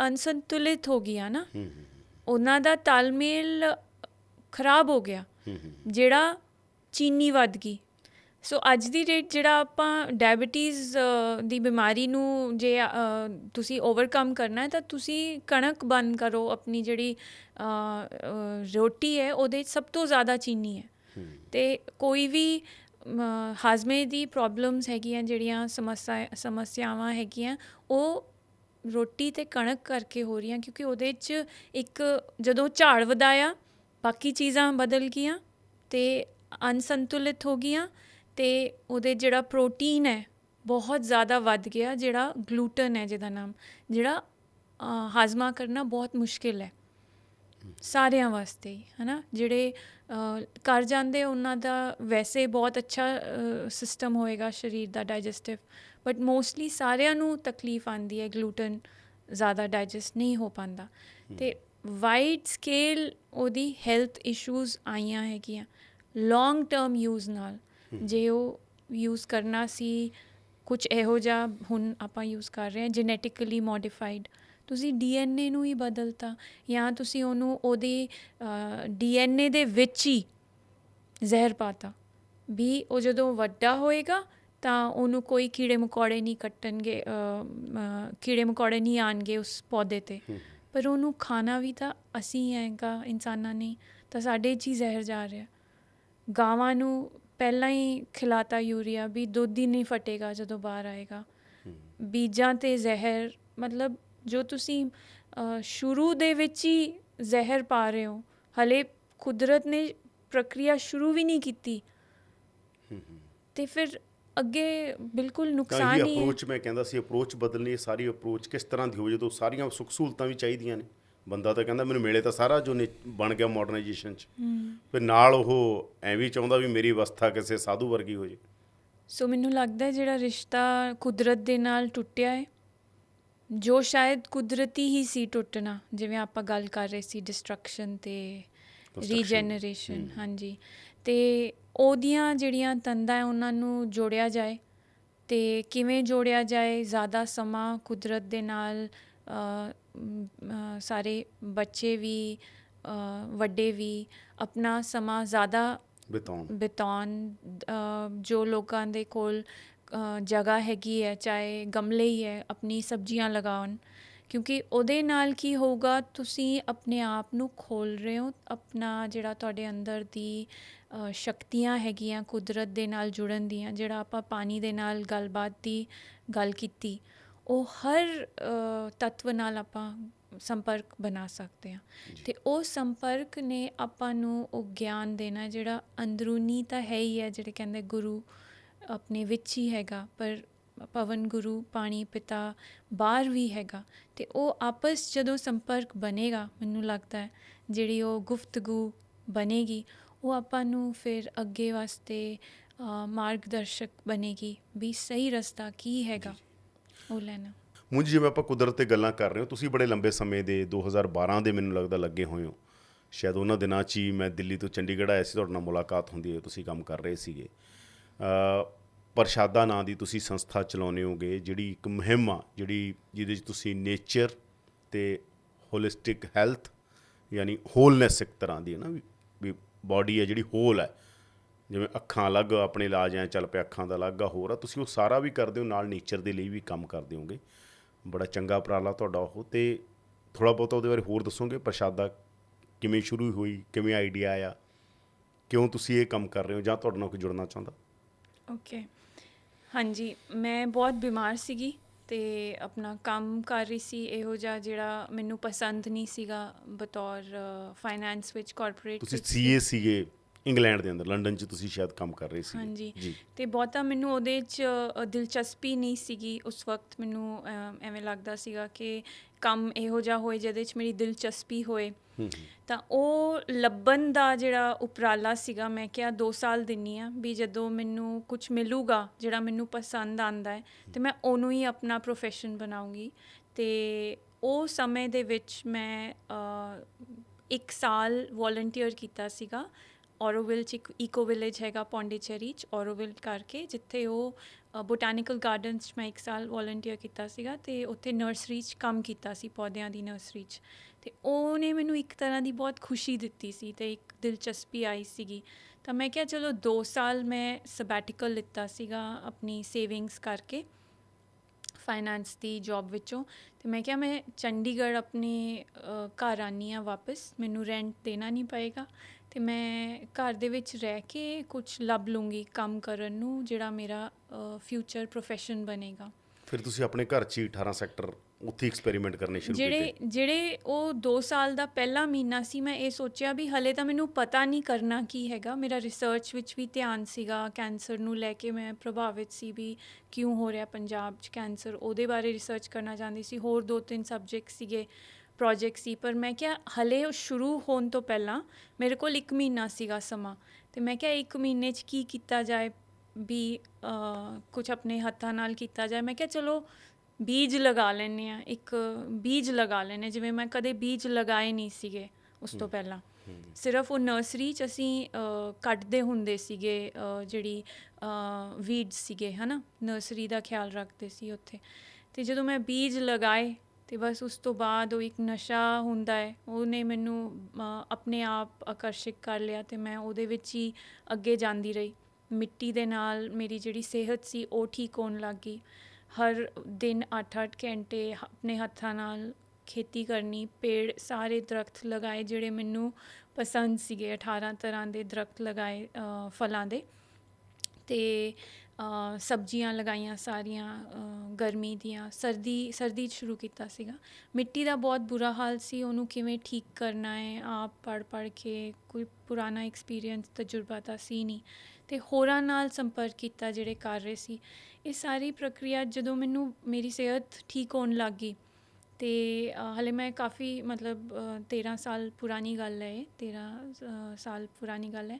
ਮੈਨੂੰ ਐਵੇਂ ਲੱਗਦਾ ਹੁੰਦਾ ਸੀ ਇੰਨੀ ਛੋਟੀ ਉਮਰ 'ਚ ਜੇ ਮੈਨੂੰ ਇੰਨੀਆਂ ਬਿਮਾਰੀਆਂ ਹੋ ਗਈਆਂ ਅਤੇ ਮਤਲਬ ਕੀ ਫਾਇਦਾ ਜੀਣ ਦਾ, ਅਤੇ ਐਵੇਂ ਕਰਕੇ ਬਹੁਤ ਮਾਯੂਸੀ ਜਿਹੀ ਆਉਂਦੀ ਸੀ। ਅਤੇ ਜਦੋਂ ਇੰਨੀ ਛੇਤੀ 1 ਮਹੀਨੇ 'ਚ ਹੀ ਇੰਨਾ ਸੁਧਾਰ ਹੋ ਗਿਆ ਸਰੀਰ ਦੇ ਵਿੱਚ, ਸਿਹਤ ਵਿੱਚ, ਅਤੇ ਓਵਰਆਲ ਇੱਕ ਤਾਜ਼ਗੀ, ਇੱਕ ਖੁਸ਼ਹਾਲੀ ਜੀ ਆਉਣ ਲੱਗ ਗਈ, ਹੈ ਨਾ, ਹਲਕਾਪਨ। ਅਤੇ ਮੈਂ ਸੋਚਣ ਲੱਗ ਗਈ ਵੀ ਇਹ ਮੈਨੂੰ ਪਹਿਲਾਂ ਕਿਉਂ ਨਹੀਂ ਸੀਗਾ, ਮੇਰੇ ਕੋਲ ਇਹ ਐਕਸੈਸ ਕਿਉਂ ਨਹੀਂ ਸੀ, ਕਿਸੇ ਨੇ ਮੈਨੂੰ ਦੱਸਿਆ ਕਿਉਂ ਨਹੀਂ ਵੀ ਐਵੇਂ ਠੀਕ ਹੋ ਸਕਦੇ ਹੈ ਨਾ, ਸਿਰਫ ਕੁਦਰਤ ਨਾਲ ਜੁੜ ਕੇ। ਅਤੇ ਪੌਦਿਆਂ ਨੂੰ, ਪੰਛੀਆਂ ਨੂੰ ਦੇਖਣਾ, ਅਲੱਗ ਜੀ ਇੱਕ ਜ਼ਿੰਦਗੀ ਸੁਧਰਨ ਲੱਗ ਗਈ। ਤਾਂ ਮੈਂ ਕਿਹਾ ਮੈਂ ਇਹ ਚੀਜ਼ ਵੰਡਾਂਗੀ। ਉਵੇਂ ਪ੍ਰਸ਼ਾਦਾ ਹਾਂ, ਪ੍ਰਸ਼ਾਦਾ ਸ਼ੁਰੂ ਹੋਇਆ ਵੀ ਦੂਜਿਆਂ ਨੂੰ ਇੱਕ ਜਗ੍ਹਾ ਮਿਲੇ, ਕਿਉਂਕਿ ਪਰਿਵਾਰ ਦਾ ਇੱਕ ਘਰ ਸੀ ਜਿਹੜਾ ਇਸਤੇਮਾਲ ਨਹੀਂ ਹੋ ਰਿਹਾ ਸੀ, ਉਹਦੀ ਜ਼ਮੀਨ 'ਤੇ ਮਲਬਾ ਪਿਆ ਸੀ। ਮੈਂ ਉਹ ਉਠਾ ਕੇ, ਚੱਕ ਕੇ ਉੱਥੋਂ ਸ਼ੁਰੂ ਕੀਤਾ। ਉਹ 2 ਕਨਾਲ ਦੀ ਜਗ੍ਹਾ ਸੀਗੀ, 1 ਕਨਾਲ ਦੀ ਜਗ੍ਹਾ ਸੀਗੀ ਜਿਹੜੀ ਖਾਲੀ ਪਈ ਸੀ। ਉਹਦੇ 'ਚ ਇੰਨੀਆਂ ਸਬਜ਼ੀਆਂ ਜਦੋਂ ਹੋਣ ਲੱਗ ਗਈਆਂ ਅਤੇ ਵੰਡਣਾ ਸ਼ੁਰੂ ਕਰਤਾ, ਲੋਕਾਂ ਨੇ ਆ ਕੇ ਆਪਣਾ ਉਗਾਉਣੀ ਉੱਥੇ ਪ੍ਰਕਿਰਿਆ ਸ਼ੁਰੂ ਕੀਤੀ। ਉੱਥੋਂ ਫਿਰ ਖਾਣ ਪੀਣ ਕਿਹੋ ਜਿਹਾ ਹੋਣਾ ਚਾਹੀਦਾ, ਉਹਨੂੰ ਕਿਸ ਤਰ੍ਹਾਂ ਬਣਾਇਆ ਜਾਏ, ਫਿਰ ਸਰੀਰ ਪਾਣੀ ਅਤੇ ਹਵਾ ਅਤੇ ਧਰਤੀ ਦੇ ਤੱਤਵਾਂ ਨਾਲ ਕਿਵੇਂ ਆਪ ਠੀਕ ਹੋ ਸਕਦਾ ਹੈ ਜੁੜ ਕੇ, ਥੈਰੇਪੀਜ਼ ਉਹ ਵਾਲੀਆਂ। ਫਿਰ ਹੌਲੀ ਹੌਲੀ ਹੁਣ ਅੱਜ ਕੱਲ੍ਹ ਕੁਝ ਸਾਲਾਂ ਤੋਂ ਮੇਰਾ ਮਾਨਸਿਕ ਜਿਵੇਂ ਤਣਾਅ ਹੈਗੇ ਜਿਹੜੇ, ਉਹ ਕਿਵੇਂ ਨੇਚਰ ਦੇ ਨਾਲ, ਕੁਦਰਤ ਦੇ ਨਾਲ ਜਿਵੇਂ ਮੇਰਾ ਹੋਇਆ ਠੀਕ ਇੰਨੇ ਸਾਲਾਂ 'ਚ, ਇੰਨੀ ਛੇਤੀ ਉਹ ਸ਼ੁਰੂ। ਹੁਣ ਤੁਸੀਂ ਇਮੋਸ਼ਨਲ ਥੈਰੇਪੀਜ਼ 'ਤੇ ਕੰਮ ਕਰਦੇ ਹੋ? ਇਮੋਸ਼ਨਲ ਵੈਲਬੀਇੰਗ ਹੈਗਾ, ਜਿਹਦੇ ਵਿੱਚ ਤੁਸੀਂ ਆਪਣੀ ਬਚਪਨ ਦੇ ਵਿੱਚ ਜੋ ਵੀ ਤੁਹਾਡਾ ਸਾਰੀ ਪ੍ਰਕਿਰਿਆ ਹੈਗੀ ਆ, ਉਹਦੇ ਨਾਲ ਤੁਸੀਂ ਆਪਣੇ ਆਪ ਦੇ ਬਾਰੇ ਇੱਕ ਧਾਰਨਾ ਬਣਾ ਲਈ ਅਤੇ ਦੁਨੀਆ ਦੇ ਬਾਰੇ ਧਾਰਨਾ ਬਣਾ ਲਈ, ਅਤੇ ਤੁਸੀਂ ਇੱਕ ਤਰ੍ਹਾਂ ਦੇ ਐਨਕਾਂ ਲਗਾ ਲਈਆਂ। ਹੁਣ ਸਾਰੀ ਜੋ ਵੀ ਕੁਝ ਹੁੰਦਾ ਤੁਸੀਂ ਪਹਿਲਾਂ ਹੀ ਉਹਨੂੰ ਉਸ ਐਨਕਾਂ ਤੋਂ ਹੀ ਦੇਖਣਾ। ਤਾਂ ਉਹ ਕਈ ਵਾਰੀ ਤੁਹਾਡੇ ਰਸਤੇ 'ਚ ਆ ਜਾਂਦਾ ਹੈ। ਅਤੇ ਹਰ ਬਿਮਾਰੀ ਦਾ ਕਹਿੰਦੇ ਆ ਵੀ ਰੋਗ ਹੈ ਜਿਹੜਾ, ਹਰ ਰੋਗ ਹੈ ਉਹਦਾ ਜਿਹੜੀ ਮੁੱਢ ਹੈ ਉਹ ਮਾਨਸਿਕ ਤਣਾਅ ਹੀ ਹੈ, ਚਾਹੇ ਉਹ ਸ਼ੁਰੂਆਤ ਉਹਦੀ ਬਚਪਨ 'ਚ ਹੋਈ ਹੋ ਜਾਂ ਵੱਡੇ ਆ ਕੇ ਤੁਹਾਨੂੰ ਕੋਈ ਵੀ ਤਣਾਅ ਹੋਇਆ ਜਿਹਨੂੰ ਤੁਸੀਂ ਉਸ ਸਮੇਂ ਤੁਹਾਨੂੰ ਉਹਨੂੰ ਕਹਿ ਲਓ ਮੈਟਾਬੋਲਾਈਜ਼ ਕਰਨਾ ਨਹੀਂ ਆਇਆ, ਉਹਨੂੰ ਸਮਝਣਾ ਨਹੀਂ ਆਇਆ, ਤੁਸੀਂ ਉਹਨੂੰ ਦਬਾਤਾ। ਅਤੇ ਕੋਈ ਵੀ ਚੀਜ਼ ਜਿਹੜੀ ਦਬਾਉਂਦੇ ਆ ਉਹ ਦੁਬਾਰਾ ਉੱਠਦੀ ਹੈ, ਅਤੇ ਉਹ ਜਦੋਂ ਦੁਬਾਰਾ ਤੇ ਆਪਣੀ ਆਉਂਦੀ ਹੈ। ਸੋਸਾਇਟੀ ਦੇ ਇਹਦੇ ਲਈ ਬਹੁਤ ਹੀ ਸੈਂਸਿਟਿਵ ਵੀ ਨਹੀਂ, ਆਪਣੀ ਸੋਸਾਇਟੀ 'ਚ ਤੇ ਕੰਮ ਆਪਣੀ ਤਾਂ ਮਤਲਬ ਬਹੁਤ ਵੱਡੇ ਪੱਧਰ ਦੇ ਉੱਤੇ ਮਤਲਬ ਤੁਹਾਨੂੰ ਪਤਾ ਡਿਪਰੈਸ਼ਨ ਆ ਪੰਜਾਬ 'ਚ, ਅਤੇ ਕੋਈ ਇਹਦੇ 'ਤੇ ਗੱਲ ਨਹੀਂ, ਕੋਈ ਘਰਾਂ 'ਚ ਸੈਂਸਿਟੀਵਿਟੀ ਨਹੀਂ, ਇਹੀ ਪਤਾ ਲੱਗਦਾ ਕਿ ਬੰਦਾ ਸੁਸਾਈਡ ਕਰਕੇ ਬਾਅਦ 'ਚ ਐਕਸਟ੍ਰੀਮ ਜਾਂਦਾ ਕਿਉਂਕਿ ਉਹ ਕਹਿੰਦੇ in this normal world everyone is normal, ਹਰ ਬੰਦੇ 'ਤੇ ਸਟ੍ਰੈਸ ਹੈਗਾ, ਹਾਂਜੀ, ਹਰ ਬੰਦਾ ਕਿਤੇ ਨਾ ਕਿਤੇ ਬਨੋਰਮਲ ਆ। ਹਾਂ, ਤਾਂ ਉਹ ਕਹਿੰਦੇ ਆ ਨਾ ਵੀ ਨਾਰਮਲ ਐਕਚੁਅਲੀ ਕੁਛ ਹੈ ਹੀ ਨਹੀਂ ਹੈ। ਹਰ ਕਿਸੇ ਦੀ ਆਪਣੀ ਜ਼ਿੰਦਗੀ 'ਚੋਂ ਜੋ ਨਿਕਲੀਆਂ ਗੱਲਾਂ ਹੈ, ਨਾਰਮਲ ਤਾਂ ਇੱਕ ਮਿਥ ਹੈ ਕਹਿੰਦੇ ਇਨ ਅ ਵੇ। ਅਤੇ ਜੋ ਵੀ ਤੁਹਾਨੂੰ ਰੂਬਰੂ ਹੋਣਾ ਪਿਆ, ਤੁਹਾਡੀ ਜ਼ਿੰਦਗੀ ਜੋ ਵੀ ਕੁਛ ਹੋਇਆ ਉਹਨੇ ਤੁਹਾਨੂੰ ਬਦਲਿਆ, ਅਤੇ ਕੁਛ ਬਦਲਣ ਦੇ ਵਿੱਚ ਤੁਸੀਂ ਆਪਣੇ ਆਪ ਨੂੰ ਬਚਾਉਣ ਵਾਸਤੇ ਕੁਛ ਐਨਕਾਂ ਜੋ ਮੈਂ ਕਹਿ ਰਹੀ ਹਾਂ, ਕੁਛ ਧਾਰਨਾਵਾਂ ਬਣਾ ਲਈਆਂ ਹੈ ਨਾ, ਜਿਹੜੀਆਂ ਹਰ ਵਕਤ ਚਾਹੇ ਰਿਐਲਿਟੀ ਅਲੱਗ ਹੁੰਦੀ ਹੈ ਪਰ ਉਹ ਇਨਸਾਨ ਦੇ ਹੱਥ ਵਿੱਚ ਨਹੀਂ ਹੈ, ਅੱਖਾਂ ਦੇ ਅੱਗੇ ਕੁਛ ਓਲਾ ਹੈ, ਉਹ ਜਗ੍ਹਾ ਨੂੰ ਜਾਂ ਸਿਚੁਏਸ਼ਨ ਨੂੰ ਅਲੱਗ ਦੇਖ ਰਹੇ ਆ ਕਿਉਂਕਿ ਕੁਛ ਪੜਾਵ ਤੋਂ ਨਿਕਲ ਕੇ ਆਏ ਆ, ਉਹਨਾਂ ਦੀ ਮਾਨਸਿਕਤਾ ਉਸ ਤਰ੍ਹਾਂ ਬਣ ਗਈ। ਉਹਨੂੰ ਉਹ ਦਿਖਾਉਣ ਦਾ, ਦਰਸਾਉਣ ਦਾ ਇੱਕ ਤਰੀਕਾ ਹੈ, ਇੱਕ ਥੈਰੇਪੀ ਹੈ ਜਿਹੜੀ ਡਾਕਟਰ ਗਾਬੋਰ ਮਾਤੇ ਤੋਂ ਸਿੱਖ ਰਹੇ ਹਾਂ, ਜਿਹੜੇ ਕੈਨੇਡਾ ਬੇਸਡ ਹੈਗੇ ਆ, ਜਿਹੜੇ ਬਤੌਰ ਡਾਕਟਰ ਉਹਨਾਂ ਨੇ ਬਹੁਤ ਕਾਉਂਸਲਿੰਗ ਕੀਤੀ ਜਦੋਂ ਬਹੁਤ ਲੋਕਾਂ ਦੀ, ਉਹਨਾਂ ਨੇ ਦੇਖਿਆ ਵੀ ਇਹ ਬਹੁਤ ਜ਼ਿਆਦਾ ਈਜ਼ੀਲੀ ਜਿਹੜੀ ਬਿਮਾਰੀ ਹੈ ਉਹ ਕਾਉਂਸਲਿੰਗ ਦੇ ਨਾਲ, ਥੈਰੇਪੀ, ਇਮੋਸ਼ਨਲ ਵੈਲਬੀਇੰਗ ਦੇ ਨਾਲ ਠੀਕ ਹੋ ਰਹੀ ਹੈ।